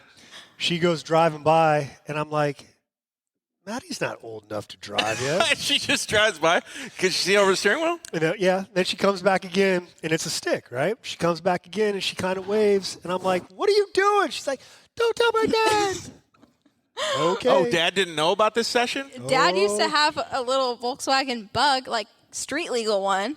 So then when he was off at work and I got back from school and I still had like a couple hours, I would take that sucker out and I'd go drive it around the block. You're a rebel. Oh, yeah. You're addicted to Starbucks and you're a rebel. We're learning all kinds of fun stuff. Hey, so Kelsey Fitza, he's also, I think it's just go against Rob tonight. What'd she she just said, say? Give him food and he'll stop talking. I mean, so Kelsey, and Kelsey's actually really awesome. She loves you. We know that. That's my sister. Yeah. So we appreciate her chiming in. Hey, Kelsey, if you know anything else about Rob that you want to just like chat him a little bit, please feel free to send him in the comments. Kelsey, just remember I still have the book of quotes, which are plenty about you. So, but Tony Bartle says, "What's up?" Tony Bartle was the one I'm talking. He's always on, checking us out, paying attention, loves the show. Oh, Caden Danbury says Rob smoked you, Maddie. Whatever. Uh-oh. Thanks, Whatever. Caden is actually pretty good at the Are You Smarter Than a Third Grader questions. He came up with some pretty epic ones that we Yeah, because he unleashed. knows the answers. Yeah, but that's the perfect person for the show. Do That you is think true, 'cause he Steve? is. You think Steve Harvey doesn't know the answers when he's doing Family Feud? Of course he does, because he's making fun of everybody, like what's happening to Rob right now. So so I feel like that's like a pretty common story, like of growing up in the off-road world, we'll call it, like with your family. And I did the same thing. And my first I don't know what you would call it. Like my first vehicle that I remember was an LT80 Suzuki Quad. What was yours? Because it looked like when you submitted some of those pictures for us, it looked like you had a little tiny red quad. Oh, I did have a little tiny red quad. What was that? Was that your first vehicle? Some Chinese quad. Probably the cheapest one on the lot. Oh, one of the ones at Pep Boys? Yeah. Yeah. Those are good, though, because Craigslist. the kids can go just tear those up. Don't you wish that when we were younger that they had those, like, Stasic bikes and those little electric dirt bikes that are, like, the now Yeah. new ones? Wait a minute. When we were younger, she's half your age, bro. Well, I still didn't have it when I was a wee little lad. Yeah. Okay, this actually helps But me when a little bit. 'Cause you were on a 2x4 with freaking metal skates, all right? She had a Chinese quad, all right? There's a little bit difference between what. So what she had and what we had. I don't disagree with your comment whatsoever. But when I was thinking about asking that question in my brain, there was no other way for the words to come out unless I made it 2 questions. So I just made it 1 question and hoped that I passed by what you giving me some shit about it. It's impossible. Yeah. But I do appreciate that, Rob. And that's actually one of the things that we should bring up right now is that when the show's here, when people are around you, when the warfighters are around you, that nobody gets any slack. It's really cool because it means that you're always around like-minded individuals. You always have camaraderie, and you're going to be treated normal. Well, specifically in the military, you're always going through some really crappy times. Dude, you're blocking my water with your strawberry rendezvous. Whether it's don't you ever touch that again. Whether you're in training and it's raining, or you're doing amphib ops and you're in the middle of the ocean and it's 46 degrees, or you're in combat, jokes, sarcasm, laughter is what kind of breaks up that monotony. And that's the reason why I am the way I am. I know a lot of racers that get along with that same thing. Like at the starting line, do you guys talk about serious racing stuff, or do you guys just have a good time? No, we totally have a good time. Yeah, see? It's the same concept. Maddie had a full conversation about freaking Chick-fil-A. And Starbucks. Oh, yeah, we'll talk about everything in the race. Oh, so you got another addiction. So, Aaron, before you were able to graciously provide the strawberry rendezvous, we were talking about maybe this is not going to be like getting into Maddie's back. It's be more of an intervention to see if we can stop the Starbucks addiction. But I don't think it's happening. But I think that Matt's going to have to forfeit his $6,000 paycheck for the Starbucks. But so it's kind of cool to see that same upbringing. You know what I mean? Like we talked with Shelby Anderson, and she has stories about a PW50, and a lot of other kids have stories about that stuff. So did you ever get to ride 2 wheels as well, or just 4 wheels? No, I have no balance whatsoever, so 2 wheels is not my thing. What about walking? Are you okay walking? Sometimes I just can't walk and eat at the same time, Yeah. Or if I'm drinking my Starbucks, I stop. Take a swig. Well, that's keeping it real right there. Yeah. She's keeping it real. I am not spilling 1 sip of this. It's expensive. It's $6,000 a year. Can't go to waste. All right, Jason Wagstaff is calling you out. Ask Maddie about trying to start her pit bike. Oh, so you have ridden 2 wheels then? Just recently. We got one about a month ago. What is it? Some Chinese 110. Dude, you're all about those. Yeah, they're cheap. It's all I can afford. I have a race program to fund. Don't avoid the question. So the sparkly Uggs really don't work well when I try to start it. I just kind of slip off. But if I wear my Vans, they actually have some traction to them, so I could actually start it. Yeah, you need a hard one. Okay, well here we go. So when I was young, we had the kickstart those really gnarly 2-strokes, and you would break your foot if you use the sparkly Uggs. You have to have some sort of metal heel boot or something because those things were so gnarly. Being in sparkly Uggs would be totally rad. Well, that's one of our. I got to see that. We need to bedazzle. Well, actually, what we need to do is bedazzle your braces. Yes. I used to wrap them when we were doing sponsored stuff. Yeah, they actually had quite a bit of stuff on them. I wouldn't be worried, care about that because I like unicorns, I like pink, I like rainbows, I like all that stuff, except for I don't do glitter because it just gets everywhere. So if it's a wrap and it's glitter, I'm fine. So we can totally do that. I'm in. How do you feel about teal and black camo? I'm down. All right, let's do it. Why, is that yours too? That's my colors. Yeah. I'm down with that. Do you have sweaters? Because California is cold, man. Perfect. So teal and black camo. What about something like this, dude? Something like my sweater that I'm wearing tonight, but teal and black. That would be pretty sick. That would be sick. All right, so let's go back into your story a little bit. So you were talking about being able to go to the desert and stuff and having fun with your family. At what point does it become something that you talk about with your family about actually being something to pursue, racing? Because first of all, it's expensive. Second of all, it's a dedicated sport. You can't just go out and play the piano for 2 times and say, Mom and Dad, I quit. You're getting a UTV that's really expensive, and you're going into something that you're going to have to stick with. Yeah, so obviously once I was driving my dune buggy around all day, then the Razors came out, and my dad was like, no, you're never driving one of these because you'll never go back into your dune buggy. So I'm like, whatever. So a solid 6 months went by, and I never drove a Razor. And then One day he was by the campfire. He left the keys in the ignition, and I just kind of went Dude, like, let's start it. She's got to have it. Yeah. Hey, don't leave the keys in your car, dude. There's more than one intervention that's going to go on at the Wedeking household. Hey, I would always be looking at the miles on how much your Hellcat has on the odometer before you park it, because you never know when Maddie's going to come over and drive that thing around. Maddie's already cloned my key. Yeah. Do you want to tell them about my driveway? What you did on my driveway? No. With the Hellcat? No.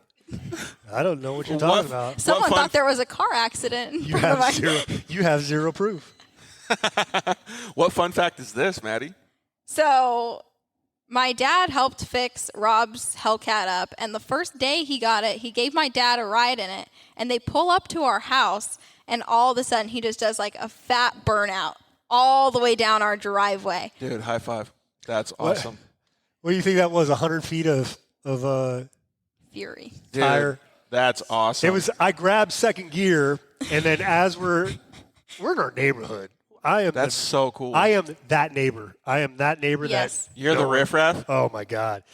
And it was funny that as I'm full on into it, I look over and there's an elderly woman and like her middle-aged kid or daughter or whatever. So your wife Halima is in the back just laughing her butt off right now. No, my Hellcat actually has the rear seat delete, so there's nothing back there. And no, she's in the back of the audience laughing at you. Oh, like laughing at this whole story. So I look over and these two are there, and then as I continue to go by them, I look in my rearview mirror, and all that tire smoke just engulfs them, and they're doing the whole whatever. Did you feel like Ken Block? He was Ken Block. Yeah, that's awesome, dude. I love it. That was a pretty good time. The marks are still there, Still right in front of there. your driveway. That was 7-8 months ago. I appreciate this fun fact because that redeems a little bit of the strawberry rendezvous. Man, you keep bagging on the strawberry. You ain't even had none yet. I can't have sugar, so you're never going to get me to eat it. You put that in your It mouth. looks good. You put that in your mouth. It's just the name, dude. The name is so gay. Cure your diabetes. That would be perfect. I'm going to start eating it like every day now. I don't even care how gay it is. I'm going to cure that stuff. So we had John Lewis say, how about the XR 4-strokes? So you did ride dirt bikes then? He's talking about us? Kicking them over. Oh, yeah, kicking them over. And getting kicked off. I didn't. So talk about age. I wasn't on dirt bikes at the time. So that was a little older than my generation. But Caden Danbury's laughing a lot while you're eating your strawberry rendezvous. All right, so I kind of want to see if, like, when I build my 110, I'm going to bring it over and see how good of a rider you are. No, I'm not good yet. You're going to biff it? Yeah. Really? I just don't understand how to, like, stay up. You just give it gas. Like, I just kind of fall over. Like, my first time riding it was Thanksgiving. That wasn't on my driveway, like, on the dirt. I drove it on Thanksgiving. No. I probably crashed only like 4 times, though. Were you going, like, really slow and you just tipped over? Like that's no, there was, like flip? sandy stuff, and I didn't know how to handle it, and so I had the death wobbles and then just fell over. They call that a tank slapper. Like, handlebars are flying all over the place. Okay, well, I pulled quite some tank slappers. Dude, you need to get this stuff on Instagram. Everybody wants to see this, especially this guy right here. I'm sure. I'll have Matt take video next time. Yeah, I think those would be awesome. You have him do it while he's, like, riding a wheelie next to you and, like, doing all kinds of cool stuff. Yeah, he's just fine on it. He's just like, oh, look at me. I actually had to laugh because we're hanging out one night, and I get a FaceTime call. And it's Maddie, and we weren't home. And she's like, hey, what are you doing? And I'm like, we're at so-and-so's hanging out. She's like, oh, I was going to ride over on my totally sweet pit bike. She reminded me of Dumb and Dumber. Not Napoleon Dynamite? No. Dumb and Dumber when he comes riding up on that freaking old school freaking. Oh, yeah. And he's just like, I get 35 miles to the gallon on this hog. That's what it reminded me of. And now I'm glad that I wasn't home because she probably would have wrecked 4 or 5 times in the 600 yards that she had to go. So it was the first day. We'll dress her up in one of those like little blow up outfits so that way she doesn't get hurt. But I just need bubble wrap. The reason that I ask these questions is because I want to understand, like, I don't want to call it the new generation, but like a lot of the guys that were in my generation of UTVs were dirt bike racers that didn't make it or got messed up, right? And then they start racing UTVs and they haul ass like right away. But I want to be able to understand, like, you didn't really care about two wheels, and I don't think you still do by what you're saying. No. So when you get into a UTV, it's totally different mindset. Like, you're just like ready to go, like really prepared, everything. Yeah, so I started driving the Razors, and my dad and I started racing them, and then I started feeling more comfortable. But what I really like about the cars is that if I roll over, like, I won't get too hurt. Yeah. So I have a roll cage to protect me. I don't disagree 2 wheels, with that. not too much. I don't disagree with that statement at all. But I think it, like, whenever I think of it, I think of like handlebars and a steering wheel in my mind. They're kind of the same, right? They're just a control mechanism for whatever you're doing moving forward. But that's really interesting that you say that. It actually kind of blows my mind that because I would think that you're like, yeah, two wheels, no problem. No, I have terrible balance, and I don't trust myself one bit. How about a bicycle? I'm getting there. We just got mountain bikes, so Nice. My dad, Matt, What do and you I mean will go getting out. there? How old are you? Okay, you know what? Actually, None of your business. will you please answer that though, so our audience can know? I'm 19. Yeah, perfect. Yeah, so I could like do That's like my beach favorite number, by the cruisers. way. So like long distance high five. I'm ready for some sort of insult by you, Rob. He was thinking of something because He he looked was. at me and then he stopped. Yeah, so The wheels were turning, but nothing was there. So the whole bicycle thing, I really do think that this guy right here could help you out with that because I love riding bicycles, and I have a limo beach cruiser that we're going to be taking down that path that goes up Winchester all the time. There you go. So we can do it. We can start slowly, and then like when you start getting into like your training effort and stuff like that for becoming a professional UTV racer, I can start helping you with that stuff on a road bike. That'll be pretty fun. I am so stoked that you moved out here. Dude, it'll be cool. That is We're gonna have cool, fun. man. Yeah. It's going to be awesome. And then we can upgrade. Like Matt and I can both probably team up and like have you ride the pit bike and the CRF 110. So that'll be pretty cool. We'll get you a little bit While you more guys to are it on the from- bikes, like you guys are pedaling, and I'm just going to be on the pit bike following you guys. That's actually not a bad idea. Yeah. I like that idea. That way we can cruise. Or when you get your own pit bike, we'll all just go to the huge jumps and make you send it. Not there yet. Okay, well, I'm glad that you were actually out there like doing all this stuff. It really reminds me of a lot of the times when I grew up, and maybe you can relate to this a little bit, Rob, is when you grew up around the ages of, let's just say, like 8 to 14 or so, did you have places where you could start practice driving and getting your skills set up?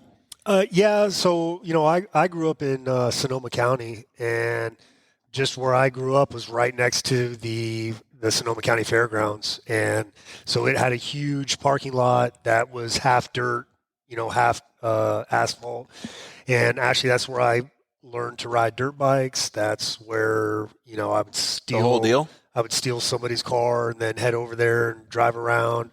Fun fact, Sonoma County Fairgrounds has it has a horse track, and inside the horse track is a 9-hole golf course. Well, when I was a kid, probably about 13, 14, my friends and I used to go over there at night on the weekends, and we'd always look for the golf carts that the keys were left in them. And in this time, golf carts were all gas powered, so they would haul ass.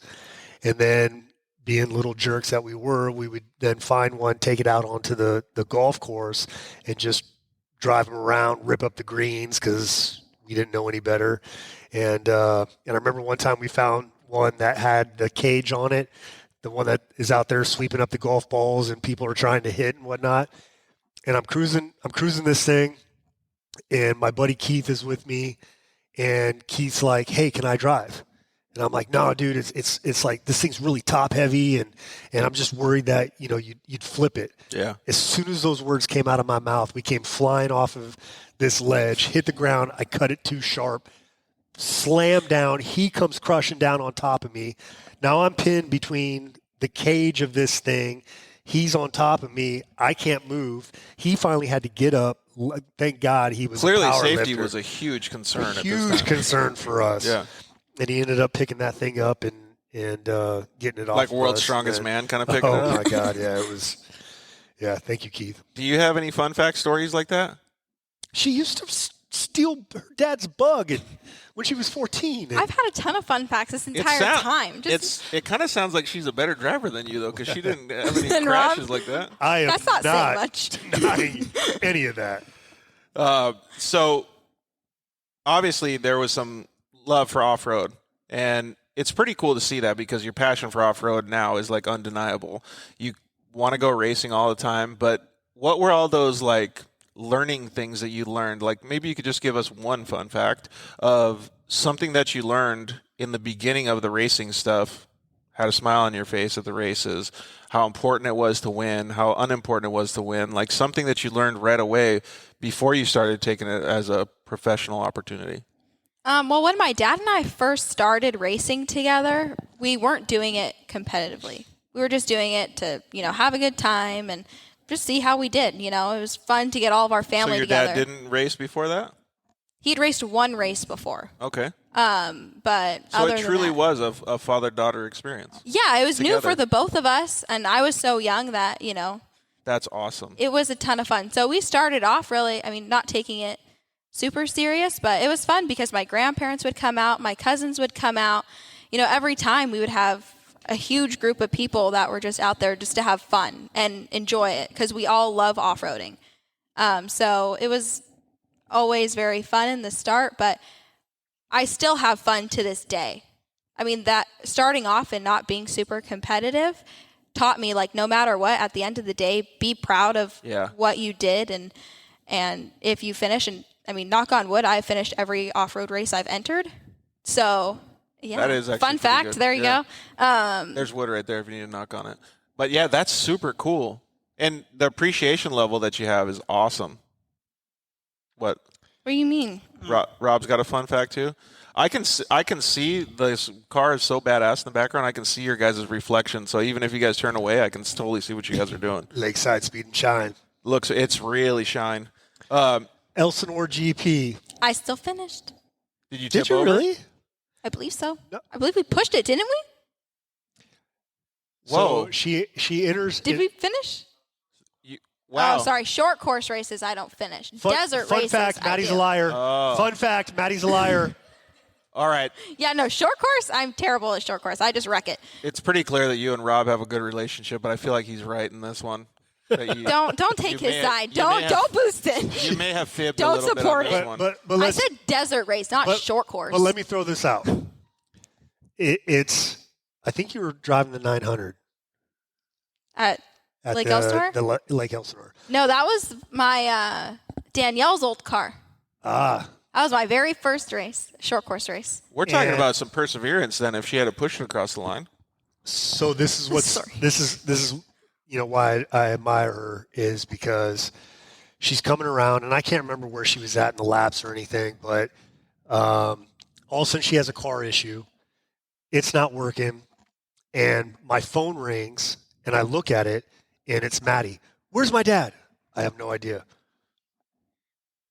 5 minutes later, she comes running up to me. What? Got out of her broken car, ran up to The me. motor blew. Where's my dad? And I was like, I don't know. So her and I ran back to her machine, and I can't remember. We started pushing it. How far we, was it? We tried started pushing. a It mile- wasn't too far. Quarter mile or something? Yeah, it was around there. But then Aaron come. I think he was sleeping underneath a tree or something like that. And all of a sudden he comes lumbering up. He's like, "Oh, what happened here?" And, So you guys had to push it across the finish?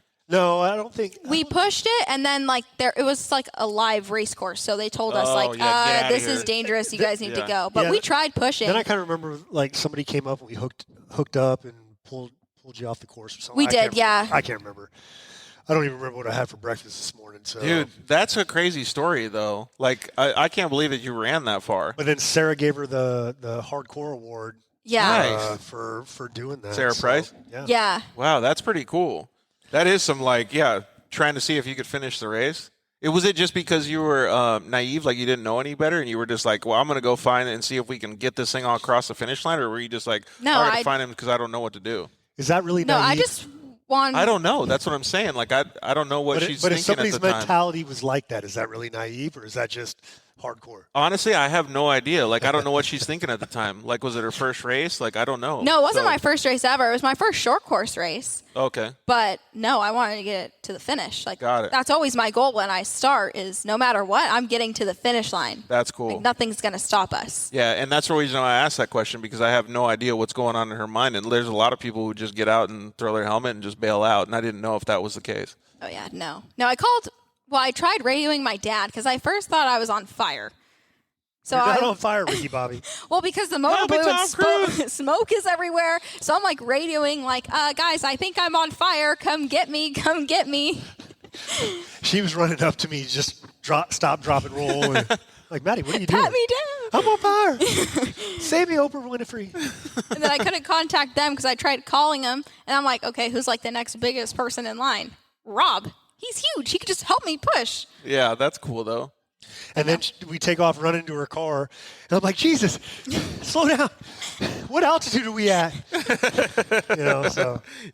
And you're almost at sea level. I was like, I need a strawberry rendezvous. Give me some energy. Another thing that I want to ask. So what year was this about? Like, was this before you went to high school or during high school? It was during high school. Oh, it was. Okay. So how was it? 5 years ago. Easy. 5 years? No, I started racing when I was 14. I believe I had just gotten my license. So, yeah, I was 16. Dang, I think you started racing side-by-sides before I did then, or right around the same time I did. That's crazy. No, I think it was later than that. Back when we were young. I feel like it was later than that. Back when we were young. Yeah. Hey, so what was it like in school then? Because back when I was young, going and being a professional dirt bike racer, going to high school and stuff, I didn't go to school very much. And there was some kids that thought you were really cool, and there were some kids that thought you were a total like weirdo and didn't want to talk to you like that. Do you guys get the same thing, like being a motorsports person? Yeah, it's a little bit of both. Thankfully, though, Temecula has a lot of people who do go off-roading, so it was a lot less of like the, ew, you get what? You get dirty? What? There was quite a lot of that where I grew up, and it was weird, but it was cool for me because I didn't really care. But I always wondered that, like being a girl especially, and going through a stage like high school where everybody is like changing and growing up, so to speak, like how it would actually be. Like, did boys tell you certain things, or like what it would actually be like walking through the hallways? I never really got along with the girls because the girls never wanted to go to the desert. Like, if we were testing, they never wanted to go. They thought it was weird, or they didn't want to get dirty or anything. So I was friends with a lot more guys than I was girls in high school. But just because of common interest? Yeah. Yeah, no other girls really kind of wanted to go out there. I had one girlfriend who was like, yeah, let's always go. And I would let her drive one of our razors around while we were testing, and she just thought it was the coolest thing. We'd bring a razor for her, and she'd just go ride around the entire time. That's cool. That's like a right-hand man right there. Like personalities matching. Yeah, it was a ton of fun, and, it's something her and her family had never done before. So the second we brought, it was a little Ace at the time. Oh, really? We brought a little Ace for her, and she was just going around, having just a blast. Those things actually look cool, those Polaris Aces. Have you seen those things, Rob? Yeah, that's so Angus Powers, who was a injured warfighter, paralyzed. The way we met him is he bought an Ace from Temecula Motorsports. They didn't want to put hand controls in it, so they referred him to us. He came over there. We adapted it for him, and so that was our experience with an Ace. Unfortunately, Angus passed away this year. Yeah, but did he like the car? Those things look badass. He liked the car until he got the opportunity to buy a 1000. He bought a Polaris Razor Turbo Fox Edition. He would talk about an upgrade. And then we put hand controls in that for him too. Dude, that's super cool. Well, so going through high school and stuff, were you getting good grades and all that? Then the reason I asked that is because like guys like Hayden Danbury, who's watching, and Casey Sims and all those guys, they put a lot of effort in their schoolwork. Did you as well? Yes. So my sophomore year, we started racing Best of the Desert full time. So it was crazy. We were constantly missing days. I was constantly having to miss. So I actually did an online school. Are you still communicating with all the coordinators and stuff and making sure that they know what you're doing, like as we'll call it a job? Yeah. So they would basically just give you the course and be like, okay, you need to be done by this date. Yeah. So you could go at whatever speed you wanted. you had to come in for finals. But other than that, it was easy. That was pretty similar to the way that I operated too. Yeah. So and it was awesome because, if I was taking a week off for King of the Hammers, I would just, work really hard and get, a week and a half ahead of school. That way I could miss a week of school. So I don't disagree with any of that at all. Like, there's going to be a bunch of people that say, oh, no, you have to go to public school. You have to go every day of the week. But I like that I don't know what you would call it, dedication and self-motivation, right? Because going into some of the next questions that we're going to ask, like, it really prepares you to be to face adversity in a job, in an occupation, right? Because then when you got to really knuckle down and get stuff done at work, and then when you can actually just like take a little breather, right? Yeah, and I learned a ton. I mean, it's all based on how motivated you are. So for me, I mean, racing was the biggest motivator. Okay, if I wasn't done with school, then I wasn't going to the race. Yeah, so you're always even self-motivated to get your homework done because you wanted to get to the races. Exactly, yeah, but I graduated a year early, so for me it was... Dude, you and Brooke. Yeah. You guys are kicking butt in the whole education thing, I guess, huh? Oh, yeah. So do you have work that you do now? Yeah, I actually work for PRP Seats. Oh, right on. Yep. What do you do over there? So I oversee like all of the back orders and the operations, making sure all the orders go out the door in our 4 to 6 week timeline. Nice. That's pretty cool. Mm-hmm. Is it pretty fulfilling, or do you guys have to really, really crack down to make sure some of these things get handled? A little bit of both. It doesn't take too much, but as long as you just stay on top of everyone and follow up with them, a couple times a day and make sure it gets done. Crack the whip? Just a little bit. So that's cool, though, that you have that. Do you know who my dad is? No, I don't use that card. I know you don't. I know you don't. Anything but that card. Hey, so when she was helping unload the U-Haul, or as you told her, a small load of stuff, when she was unloading a U-Haul. The backseat of a car. Yeah, I go, here, you want to take this? It's pretty heavy. And she goes, I'm an independent woman. She threw it down to you like that? Oh, man. Yeah, like I just gave it to her and then ran away. He was like, it's heavy. I mean, we could wait. I'm like, I got this, as my arms were like shaking walking away. I was like, it's fine. Matt. Honestly, when I saw her face, like I didn't hear it, like I've heard the words in my head, but I saw her face and I was like, George, you got to bail out right now. This is serious. Yeah. So, and luckily I was like in the U-Haul, like a little higher elevated, so I could run away quickly, and it would take like her a little bit to get up there if something happened, but we were safe. So you had the Christmas tree as your shield. Yeah. It was pretty cool to hear that, though, because you understand a lot about somebody's personality, right? When they say certain things like this, and now understanding the backstory of how she races and how she went through high school and stuff like that, it's all making sense. Well, being married to my wife for 25 plus years, I know all about independent women. And there's a lot of them a lot of young women in the side-by-side racing world now, which is pretty cool. Absolutely. What about for you? Do you have a lot of women racer friends? Oh, yeah.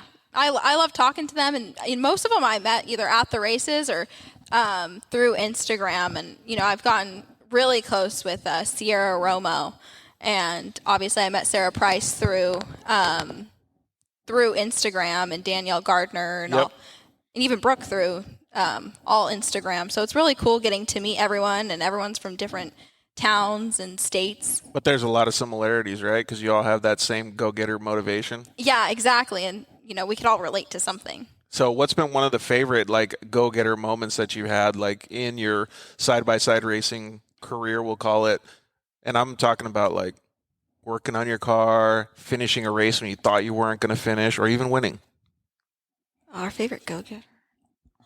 Like, 'cause there's got to be some moment that's, like, stands out, like, we weren't going to finish this race, and then all of a sudden this happened and we were able to finish, or something like that. So I'd say Silver State, the past 2 years at Silver State. So that's a gnarly race, too. That race and I do not like each other. So What the very happened? first time I raced Silver State, my clutch exploded. Did you finish? And I finished. Nice. And then I thought I was going to nail it. Yeah, you didn't finish. And I finished. No, and then my second time racing Silver State, my motor blew, I'd say half a mile from the finish line. Like, I could literally see my pit crew. Oh. And my motor blew. And so Gosh, Matt and I dang. get out, and we try pushing it, and we're not the strongest of the bunch. So that didn't go well. So we hooked up a speed strap, and I stood in the middle of the race course, and Jagged X actually pulled over, let me hook up to them real quick, and then they pulled me across the finish line. Nice. That's Yeah. super cool. I love desert racing camaraderie like that. Exactly. 'Cause And they then help out so much. Silver State this year was the absolute worst. There was a fire going on, so they kept on making the race shorter. Yep, we saw that. Yeah. So mile 100, we were in second or third, and we blew the motor. But it was still running. So, automatically, the pit crew and Matt, they're saying, yeah, we have to call the race. We can't run this any further. The car wasn't starting, nothing. So, we're all bummed. My dad heads back to our pit, so to get the trailer, that way he can come pick us up. And I'm like, Matt, let's just start the car one more time. So we start the car, and it actually turns over. Nice. And I was like, Matt, get in. We can race it. We can race it. Yeah, it only went 15 miles an hour the entire time. You guys made it, though? And we made it. We Yes. put 8 gallons. I love that. 8 gallons of water in, and then all the water that would go out. You'd pick it up and put it back in? Yeah. Matt created some, he took a gallon of water, like the jug, and it would go back into that jug, and then we just keep on putting the water in. So you've been talking about, and we've said it a couple times, this Matt guy. Who is this Matt Lasher kid that you're talking about? This Matt guy. So he's my boyfriend. That's also my co-driver. Oh. Yeah. How does that work? Oh, it doesn't. It doesn't. Yeah, you're the co-driver. That's the boyfriend. There you go. Oh, that's his secondary job? I got you. Yeah. Racing is number one Matt, in this come family? come over here and just wave at the camera. Yeah. We need to see We won't it. be able to hear you, but you can just wave. So, man. Yeah, you're in there. There's a little delay. You're in there. Yeah, there's a little Hi, delay. bye. But thanks You for did coming good. in, Matt. We really appreciate it. So he helps you out quite a bit, though. I mean, if you guys were recycling water to get across the finish line. Yes. I mean, there was multiple times there where we were like, should we call it? Should we not? And a desert race, not a short course race. I've never Finish a short course race. finished a short What's the course race. mentality behind that? Because there's so many people would just be like, nah, we're done. We'll just wait for somebody to come get us. Where's your head at? I just never give up. When I set my mind to something, I never give up until it's fulfilled. Yeah. So if it's the last ditch effort of nothing else that can be done, nothing's going to stop you from doing it. Yeah, that's not a choice. Giving up isn't a choice for me. That's awesome. I totally agree with that same mentality. So one of the things that I've done in the past, very similar to your story, is at Lake Elsinore, which is right down the street from here. We had a pretty hard crash. We rolled the Yamaha I think 8 times or so. It was fully crushed, and I couldn't start it up. Lost radio communications, the whole thing. And then finally, the very similar thing that happened to you is finally I was like, I'm going to have to call it, but I'm going to try to start it one more time. Fired up, and the car was completely bent. The whole thing was bent. Rolling 8 times is not easy on a car, right? Yeah. And then so they're already getting ready to restart the race, and I started on pole, and so I was like, shit, I got to catch up. And they saw me move, so they just held on just a little bit, went right back to the front, started, and led the race for another 3 laps until I figured out my fan wasn't working on the radiator and the engine expired. Yeah, but had I crossed the finish line, I would have crossed the finish line. My roof was about 6 inches lower. It was totally smushed. I still could have done it, maybe even a podium out of that whole race. It was crazy, and I love the attitude that you have because that's the same thing I was thinking during that race. Thank you. That's pretty cool. Do you have any other experiences like that where you never gave up and it became a positive outcome? I mean, we've had so many races. What about the time that you spilled your starbs in your lap while you were racing, and you caught it in between your seats so you could continue to drink it as you were racing? So most people have a normal hydration with water and stuff. You just hydrate on starbs the whole race? Totally starbs. That's a good idea. If they had a Starbucks in between Vegas to Reno, I would really love that. So I forgot who told us this the other day, but it was one of our guests. They said they never ever leave the starting line without beer in the cooler.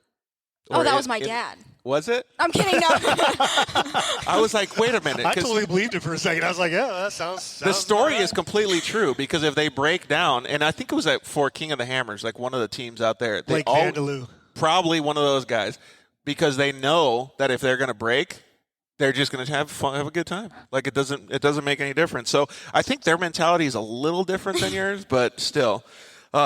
All right, so we're going to do a rapid-fire Q&A, but I wanted to ask you a couple other things. Like, first of all, we asked who Matt was, and so that's pretty cool that you guys have such an outstanding relationship. There's not very many couples that can actually go through the rigors of racing together and be able to have such a good relationship, right? Yeah. I mean, it's a ton of fun, though. Like, we have a great time in the car together. I think it's because your attitude, because you guys are so, I don't want to say nonchalant, but you're so easygoing about it, right? Like you're truly having a good time. No, I think Matt is easygoing about it. Matt's a little more easygoing than I am. Yeah.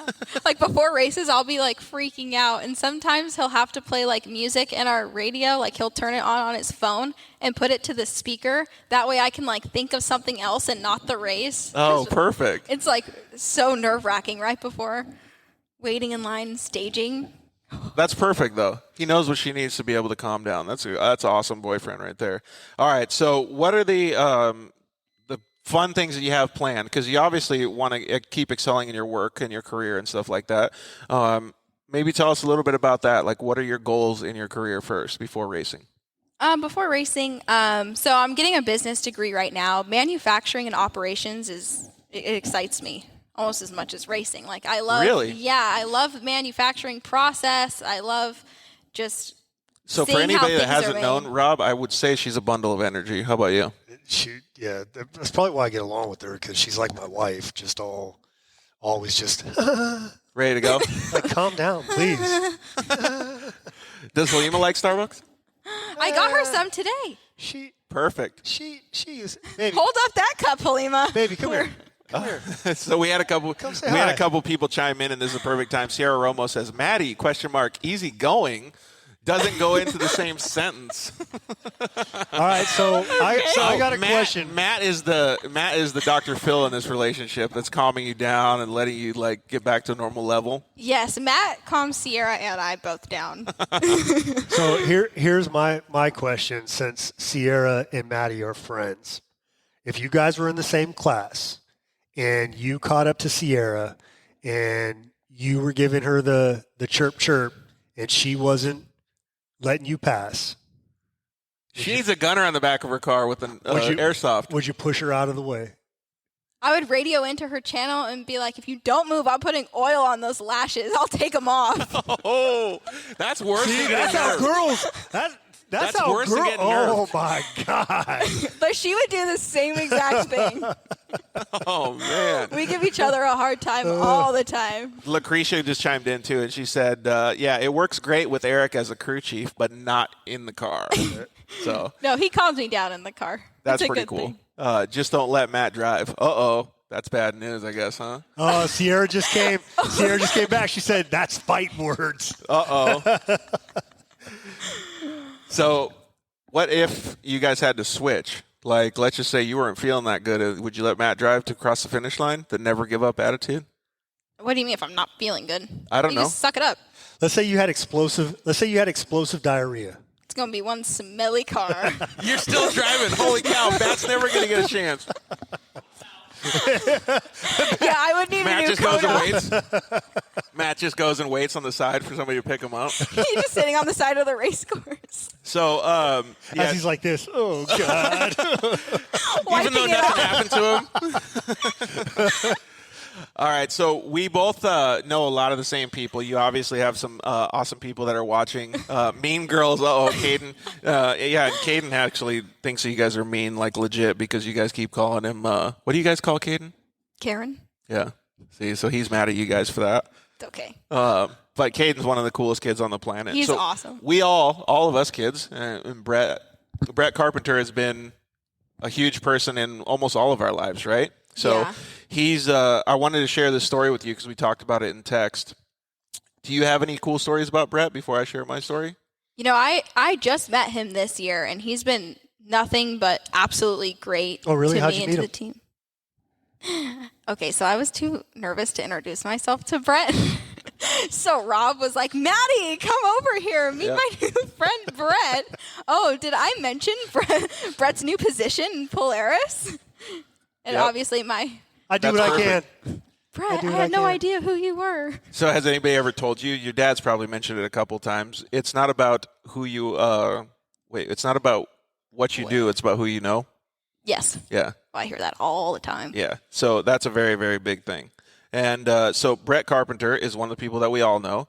And I made sure that I wanted to share the story on air with you because I still owe that guy my life. We were at the UTV World Championship, and I don't want to get all emotional. I'm just going to say this because it's such a positive message. In 2019, and I ended up getting hit by another race car in the head and basically lost my life. But he was the one that stopped. He was driving Danielle Gardner's car. He'd never raced a UTV in his life. So when you said he was a godsend in a text message to me, he truly was in my life. He's still never raced a UTV to this day. That one time he was on the race course, he passed by me and he stopped, and he saved my life on the race course until I got to the hospital. That's the only time that he's ever been in a race car. So truly he was a godsend, and we appreciate him for being such an awesome human being and doing that, because had he not done that, we might not be having this cool show with you. That's crazy. It was pretty rad. So not only is he the Polaris RZR race team manager, he's a fantastic human being in general. So keep that guy close to your heart for the rest of your life. You know what I mean? Totally. So I'm glad that you got introduced by Rob. I'm glad that he went over there and broke the ice for you. So that's super cool. And what was right about that is he actually walked up to me and said, "Hey, you're Rob from Warfighter Made." And I was like, "Yeah." And he's like, "Hey, I just took over sponsorship for Polaris RZR. You know, I used to be over at Rigid and da-da-da-da." And I was like, "Dude, that's so cool. Thank you for saying hi." Maddie, come here. Perfect. Maddie. 2 seconds later. Yeah, for real. For real. That's awesome. Well, what are some of the goals that you have for the future then? We talked a little bit about it, but you obviously want to finish every race, but what are some of the real milestones that you want to accomplish? So I'm going into this next season going all out. You know, I want a podium. I want to win. Obviously, wins are with this number new one. With this new Sierra Romo car? Yeah. Randy. It's Randy. Oh, I thought it was Sierra's. I missed Sierra that and I are now twins. But, no, I want to go in and, test driving the car these past couple days has been amazing. I am so excited to start racing on January 8th. I really do feel like I'm going to put it. So this confidence level just skyrocketed in this new car? I've never been so excited to actually get in a car and go racing than I am. How about the people around you? When they saw you driving this car, were they like, "Wow, this is a game changer"? Or Matt sitting in the passenger seat, was he like, "Wow, this thing is good"? Yeah. Oh, yeah. When we went clutch testing the other day, I drove it out of the trailer and I went inside the trailer to go get my helmet, and I walk out. Matt's already buckled in. He's like, "I'm going to go take it on a ride real quick." Nice. I'm like, okay, I'll stay here. Don't mind me. That's pretty cool. You know what's funny is so we get a new car. You got your new Hellcat, right? The first day that you got in it, what was your level of excitement compared to what it is now? Same the whole time? Well, I'm dealing with 707 horsepower, 707. So pretty much he's talking crap to you right now. So it's every day. Every day's a thrill ride. Yeah, it's fun, and it's also how you. I can take a leisurely drive from point A to point B, or you can just do a 100-foot burnout right across the street in their yard. Or I can enjoy what I have. So it's pretty cool, man. And to see that level of excitement in Maddie's voice, and she's clearly excited right now sitting here about thinking about going out. I bet you if it wasn't so dark outside, or maybe even now with the darkness, she would go out there and rip if she could. Well, she's sponsored by Baja Design, so of course she would go out there and she'd be able to see. There you go. That's pretty cool, though. I'm glad that you're so stoked on being able to get in the new car and go out there. Do you have some goals in the back of your head that you want to do? I know you want to finish every race, but do you have... Yes, so we're racing the Mint 400 this year, so I definitely want to win the Mint 400. That's been a goal for a very long time. What class does that car go in? Pro NA. Okay. That'll be pretty cool then. Yeah. Oh, I'm so excited. There's some fast drivers in that class, though. You ready to pin it? Yeah. So last year I got top 3 in overall points. Nice, good job. Yeah, so we're hoping this next year to take it to the next level. I think our own Tim Hall, the combat wounded double leg amputee, who we built the RZR for, is going to be in that same class. Yeah. Oh, really? Yeah. So I'm going to be messing up Maddie's car when she's not paying attention. Go over there and put sugar in the exhaust pipe or banana in the exhaust pipe. Steal my booster seats. Don't be putting no bananas in my tailpipe. What does your whole family think about you being having such high admirations, whatever you want to call it, to be such a professional athlete and to be like really, really competing against all these big race teams? No matter what, my family has always been so supportive with everything I've done. I used to play soccer. They were supportive through that. And now with racing, they are just as excited and they encourage it. They help me with everything. If we need to go get parts, I'll call Mom in the middle of the day and there she is driving to Car Tech on a Tuesday afternoon. It's everyone. A full racing effort. True or false? Your dad is so upset about your racing career that he tried to rip off your finger to end it because he was jealous of your racing career. True or false? So true. See? He tried taking my finger off. KOH. Look at that little stubby thing. It is. That used to be less an inch. stubby than this one. That used to be an inch longer. And her dad was so jealous. What's the fun fact story behind this? So this was our second year racing King of the Hammers. And my dad and I raced it together. I drove the first lap. He drove the second lap. And I was helping him winch. And I guess he thought I said in. He still swears to this day I said in. I don't think I said in. But my hand was still trying to get the winch line around the rock. So it was back here, and I heard him, and I took my hands out. Well, this finger was a little too late. Yeah, and just chipped a little top piece right off of it? Oh, my gosh. I was crying my eyes out. You didn't need that part anyways, I guess, huh? Yeah, and then it was terrible because there's like a ton of people taking videos and pictures. Was it squirting blood, or was it just like good? I'm over dramatic. So if you ask me, oh my God, it was like a fountain of blood. But if you ask my dad, it was just kind of like barely dripping. That is pretty cool, though. There's not very many people that can have a boyfriend in the passenger seat, a dad in the passenger seat, or any type of family member. Like I, for instance, couldn't even have my fiance as a spotter. I had to get rid of her because she was too concerned about me crashing, so it didn't help me in the racing effort. Halima won't ride with me. Yeah, see? Same thing, man. Halima won't ride with me at all. I just want to let you know, for all the listeners that are listening to this, I've been enjoying the hell out of that strawberry rendezvous. Yeah. So if you're listening on iTunes and you're not watching him just suck down the strawberry rendezvous and hearing him, it's because he's got the microphone up and he's eating it. This ain't my first rodeo, okay? Strawberry rodeo. Yeah, I ain't freaking smacking my lips in the mic, all right? All right, so we've done I'm glad that you have all those high aspirations. I really, really want to see you do well in 2021. You and Brooke as well, because she puts a lot of effort into her racing program.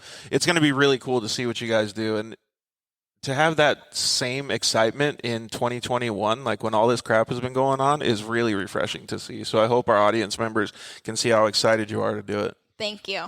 So we have a rapid-fire Q&A session before we get going, but maybe thank a couple people that help you. It's pretty clear that Matt and your dad have gotten a couple thanks. They're pretty awesome human beings. Yes, obviously my entire family. I mean, my grandparents, Matt, Dad, my mom, even my little sister.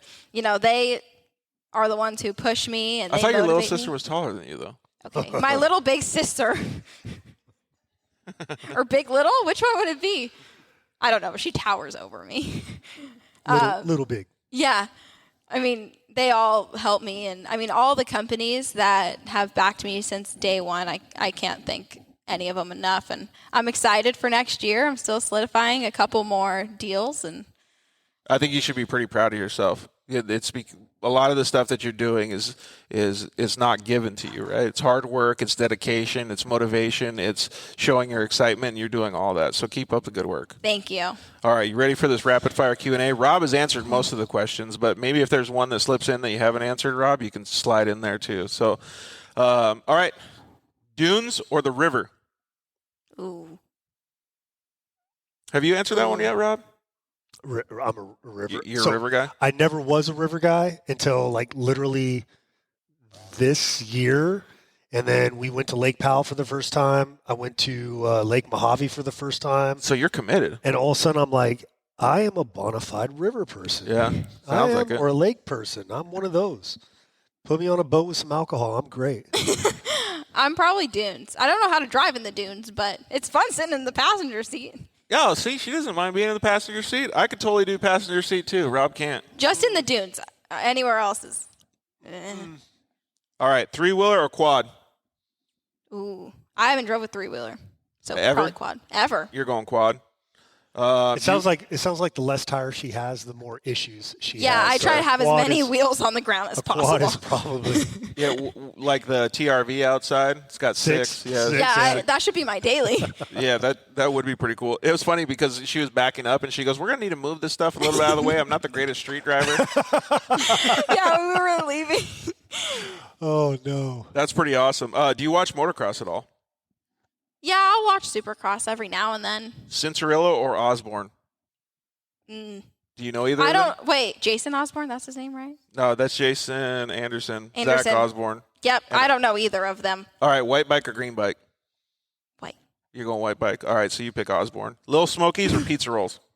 Pizza rolls. Pizza rolls all day. And we ask this question every time on the show, but it always burns the crap out of the top of your mouth. So you got to crack it open a little bit. Is that the tip? Yeah. Fun fact. And then it kind of like cools down, then you eat it. And then it burns the crap out of your mouth, and then you eat it. No. Not if you crack it open, let some steam out, blow into it, and then you eat it. This shit's lava no matter what. Dude, that's what I'm saying. No It's matter always lava. I shouldn't even ask this. Coffee or tea? Actually, you're going to be surprised. No way. Tea that I get from Starbucks. That's not tea right there, is it? No, but this is coffee, to push me through. Oh, Get me okay. excited. So tea is like another level? Yeah, I get an iced peach green tea lemonade. Jesus Christ, woman. Can I ask a question? What the heck is a... Matt I being don't your even remember boyfriend, that. who pays for most of these? Are you on your own account, or does Matt hook it up every once in a while? I'm on my own account. I really She's an independent woman. Shut up. Oh, so Matt just chimed in. Yeah, Matt just said she got my card on her account. So, man, so Funny how that not works. only is he getting gypped on this whole $6,000 paycheck per year as He being, has to pay this. yeah, he has to pay it. So that's like a $12,000 deficit right here, man. We got some serious loyalty going on. Favorite soda? Ooh. You can't say Dr. coffee. Pepper. Yeah, I kind of figured you were a Dr. Pepper girl.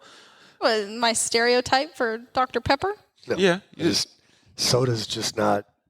Do you really drink soda? When was the last time you drank soda? I had a Shirley Temple after Vegas to Reno. You're 19. Exactly why she had a Shirley Temple. Well, She used to steal her dad's car. She's not ready to admit that she drinks alcohol right now. Yeah. Her grandparents are in the freaking audience. Uggs or Crocs? Uggs. Oh, yeah, all day glitter, huh? Yeah, glittery Uggs. Did we already ask you that question, Rob? Uggs or Crocs? Oh, man, I get down in my Uggs. All day? No, I have Crocs. Four-wheel drive Crocs? Well, it depends. Depends on what I'm doing. So my whole Croc story was the last time I was in Iraq, they came out with some stupid ass rule that you couldn't walk from your cans, your living area, to the shower trailers with flip-flops. You had to have some sort of closed toe shoe, Like Crocs? which was stupid, right? So I called up Halima. Halima sent me out some desert tan Crocs.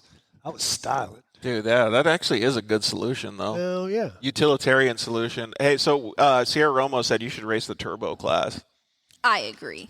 Is that like a next year goal, 2022 Yes. goal? Yeah, 2022, I definitely want to be in the turbo class. I think she's trying to sell you her 2021 turbo car. No. That's what I it kinda have sounds like to everything me. to flip it back over. Oh, okay, I gotcha. And Wesley says, do you have Franklin ready to race? What's Franklin? Is that a car? Franklin's the name of my car. Oh, really? Yeah, I did Where not did that name come that. Randy named it Franklin, and they said I have no choice but to keep it to Franklin. What's Franklin, though? I don't get it. Is that I don't know. name? Like it's such an old person name, Franklin. So that's your car then. Yeah. Okay, Madeline. And Wesley Leffler just said Maddie, so I'm assuming he said saying hi. Also, Lucretia gave a shout out to Brett Carpenter also when we were talking about him, that he is a great guy. Yeah, he is 100%. And yeah, a couple other people. Caden commented and said you're going to kill it this year too. So, Aw, thanks, Kaden. I think he was talking to Sierra on that one. Are they just texting through the live? yeah, just Hi, hanging Sierra, out back I and miss forth. you. All right, actually, I'm going to add this question in for both of you guys. So, if you could have a Mount Rushmore, which is 4 people, who would your off-road Mount Rushmore be, Maddie and Rob? Oh, my off-road. I want to see the difference because when you were young and when you were young, Who did you look up to? Like, where's your Mount Rushmore at? Bryce Menzies, Andy McMillan. You're not picking any UTV guys yet? Well, those were the first two that came to mind. I know. I had to say that in the middle so you wouldn't leave them out. Yeah, you're right. Okay, let me think. Rob, you got yours coming up? You got them on deck? Well, I'm like, right off the bat, like Bob Hurricane Hanna. Ooh, that's a good one. Probably Rob Mack. I was going to say Rob Mack for sure. I got a lot of respect for that guy. Legend. Then I would probably go with like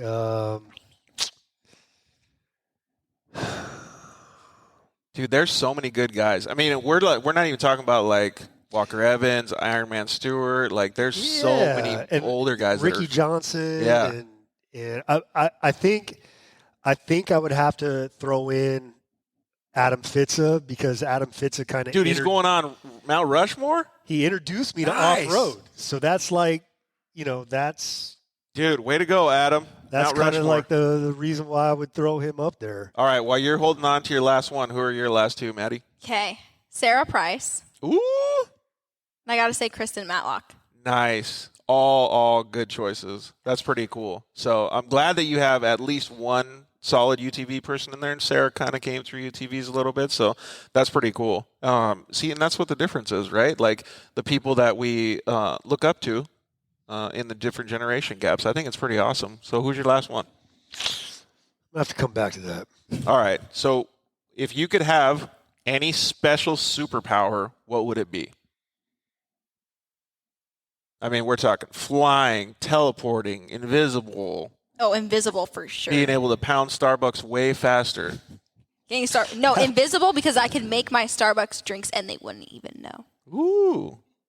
And I'd save $6,000 a year if I did that. Life choices. Did you ever think about, like, when you go in to have a raise, instead of being like, could I please get like 25 cents more per hour? It'd just being like, will you cover my Starbucks for a year? Because that's $6,000 extra on your salary. Yeah, but my boss's boss isn't a very big fan of my Starbucks edition. Oh, so you're going to get that raise cut? So it'd be, yeah. What's your most memorable race? Oof. Co-rider Mount Rushmore. That's actually a good one. Oh, God. That would be pretty cool. Oh, Ivan Stewart. So John Lewis is Mount Rushmore of off-road. Is Ivan Stewart, Walker Evans, Danny Thompson, Rob Mack. That's a pretty solid one, too. Yep. Dude, there'd be so many different people answering those questions. I bet you if we tallied it up and did like a poll, that Rob Mack would be on a lot of those. Oh, yeah. That'd be pretty cool. He's such a down-to-earth guy, too. He really is. Yeah. Super cool. Chad Ragland. That's awesome. Chad gave us one of our very first cages, and really, and, we just had a great time with him and everything. So yeah, probably Chad Ragland. Awesome dude. And now I can think of so many other people too. I mean, you got Tanner Godfrey, who crushes it in the setting the world records for jumps and UTVs. He's just crazy good. Al Macbeth. Mm-hmm. I mean, so many. They all have their own little like specific things that they do, right? Yeah, their little niche. That's pretty cool. Would you ever try something like that, Maddie? Like if somebody was like, hey, you want to set a world record in a UTV jump? Would you ever think about doing it? Or would you be like, nah, I'm good at racing. Like, we'll keep it there. Did you see that face? Yeah, but I don't know what to like think of it. I would need a lot of practice. You're not a huge jumping guy? I am, but I just don't know like when to stop. Matt's just over there. Matt's just over there being like, nah, son. No. Nah. I just don't know when to not like. today. Tomorrow doesn't look good either. Yeah, he's not sitting in the passenger seat apparently for that one. Yeah, no. So what was your most memorable race? So I can't pick between two. It'd either be the King of the Hammers that my dad and I did together. That he chopped off your finger? That he chopped off my finger, because that was actually probably by far one of my favorite races. That's cool. Yeah. I've heard a lot of people say that about King of the Hammers.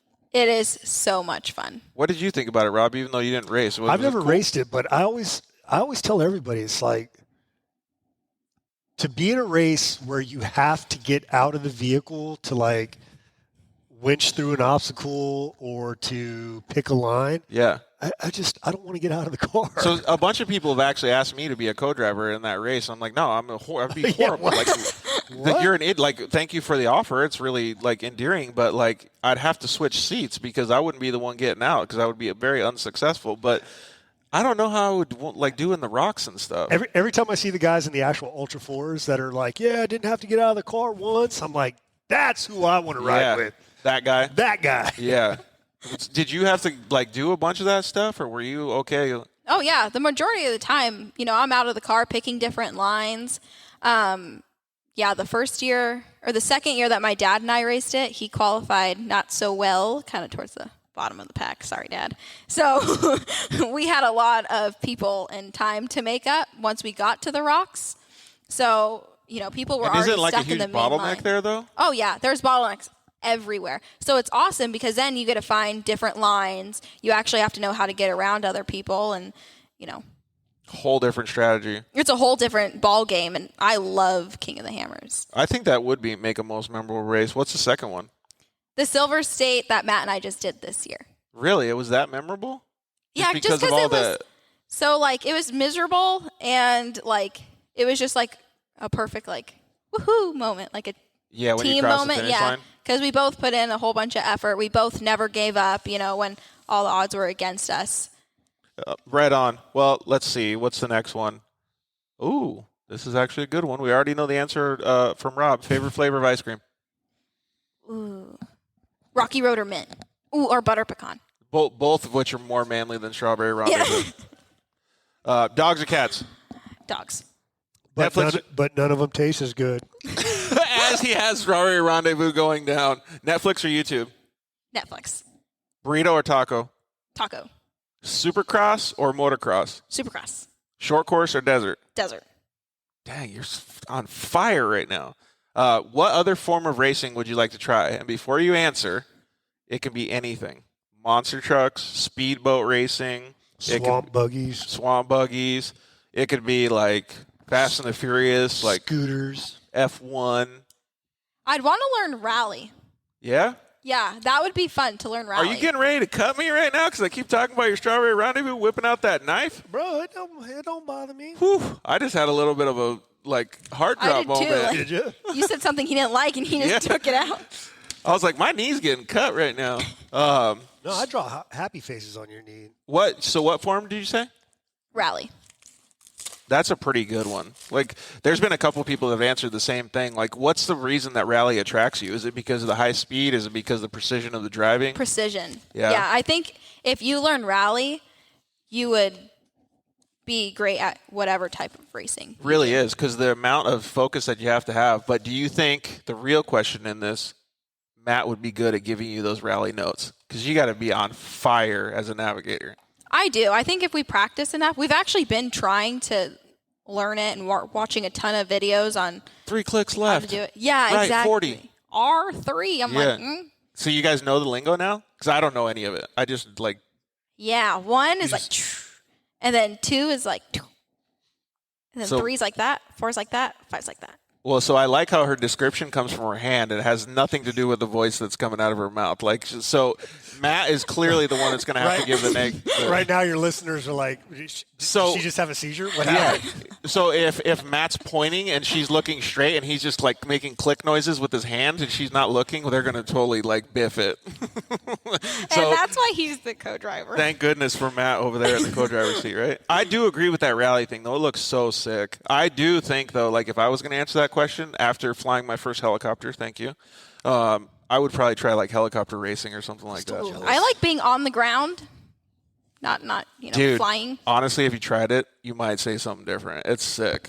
Yeah, but if you crash, like if I crash in a UTV, like I'm fine. I'll just get back up. If you crash in a helicopter, you only crash once. You don't crash multiple times. I don't know. Unless you're Rob. Yeah. I've been in a couple helicopter accidents. Yeah. But Rob's like man of steel. Yeah. You got 9 lives? No. Oh, God, don't put that voodoo on me, Ricky Bobby. Yeah, I always tell everybody that, too. I'm like, no, I got 19, so I got like 10 more.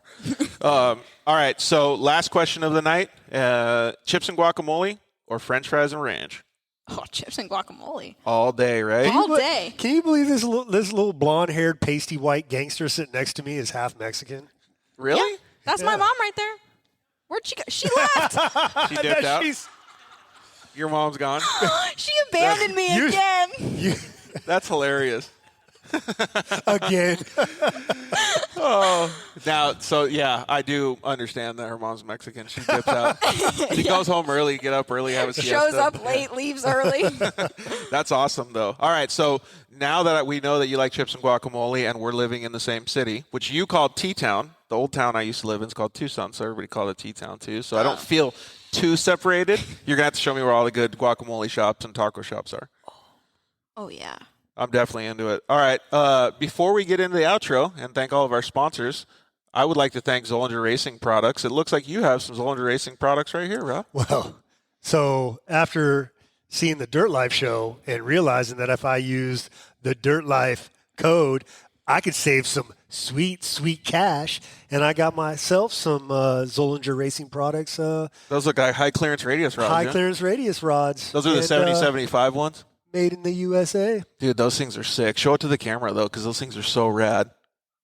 Those things are awesome, man.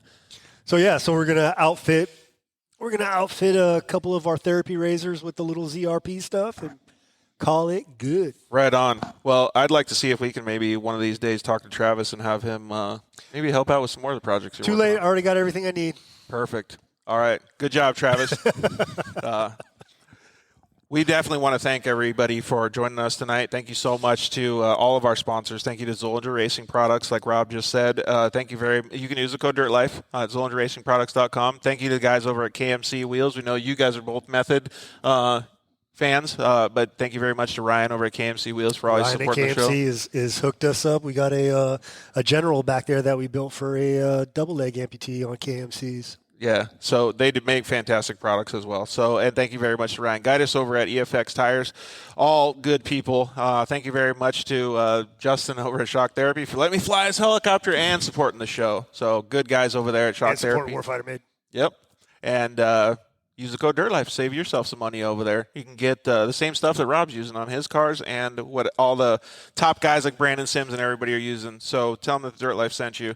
Thank you very much to the guys at Solderweld for supporting the show since day one. You can go get an off-road repair kit anytime at solderweld.com. Use the code DIRTLIFE. Save a whole bunch of money. I'm telling you guys, you don't want to go on the trail without these. You don't want to go on a race without these because you can always finish the race like Maddie wants to do as long as you have one of these things. Even if you break a radiator, you can patch it up. And thank you guys. Thank to the guys at Cryo Heat for joining up for 2021. Like I said before, they have insane parts for your Polaris RZR, less rolling resistance in your transmission, and with their Pro Mod transmissions. And please tell them that the Dirt Life sent you if you want to get any of your stuff done over there. They can even do your CV joints and have less rolling resistance in your car, man. So every little thing in these UTVs helps to make more power. Next week, we have the week off. We're going to just hang out because everybody's going to be hanging out with their families for the holidays. So we're going to take a week off, and then we're going to hit it hard when it comes back to 2021. So we can't wait to see you guys then. We really appreciate all of you guys for joining us tonight. Thank you, Rob, very much for having us at your awesome headquarters here in Temecula. It's a pleasure to have you. We really appreciate it, man. You guys always outfit it for us. And thank you, Maddie, for coming in. We really appreciate it. Thank you for having me. It's awesome to get behind the scenes and get your story. It's really cool. One of these days, I think we'd like to talk to your dad a little bit more when we have a little bit more time, too. Get his story and see if we do need to have a Starbucks intervention. Don't encourage that. Thank you. Thanks to Brook Jensen for also coming in. We really appreciate you and giving us your Texplex feedback. Another driver that loves that place. So please always stay tuned to see what Texplex has going because we want to see you out there. So the next big race, we're going to try and go out there to Texplex and have some fun. So we can't wait till racing kicks off in 2021. Thank you all for joining us tonight. We really appreciate it. Hit us up on social media. You can follow Maddie Wedeking. What's your social media tag? Maddie.Wedeking. And hang out with the Warfighter guys, too, at Warfighter Made. And Brook Jensen as well. We tagged her in some of our social media posts today. So find her and follow her. All of them are putting out awesome, awesome content. Like I said, thank you very much to all of our sponsors. Thank you guys for watching. We love you. Good night. Thanks for listening to The Dirt Life Show.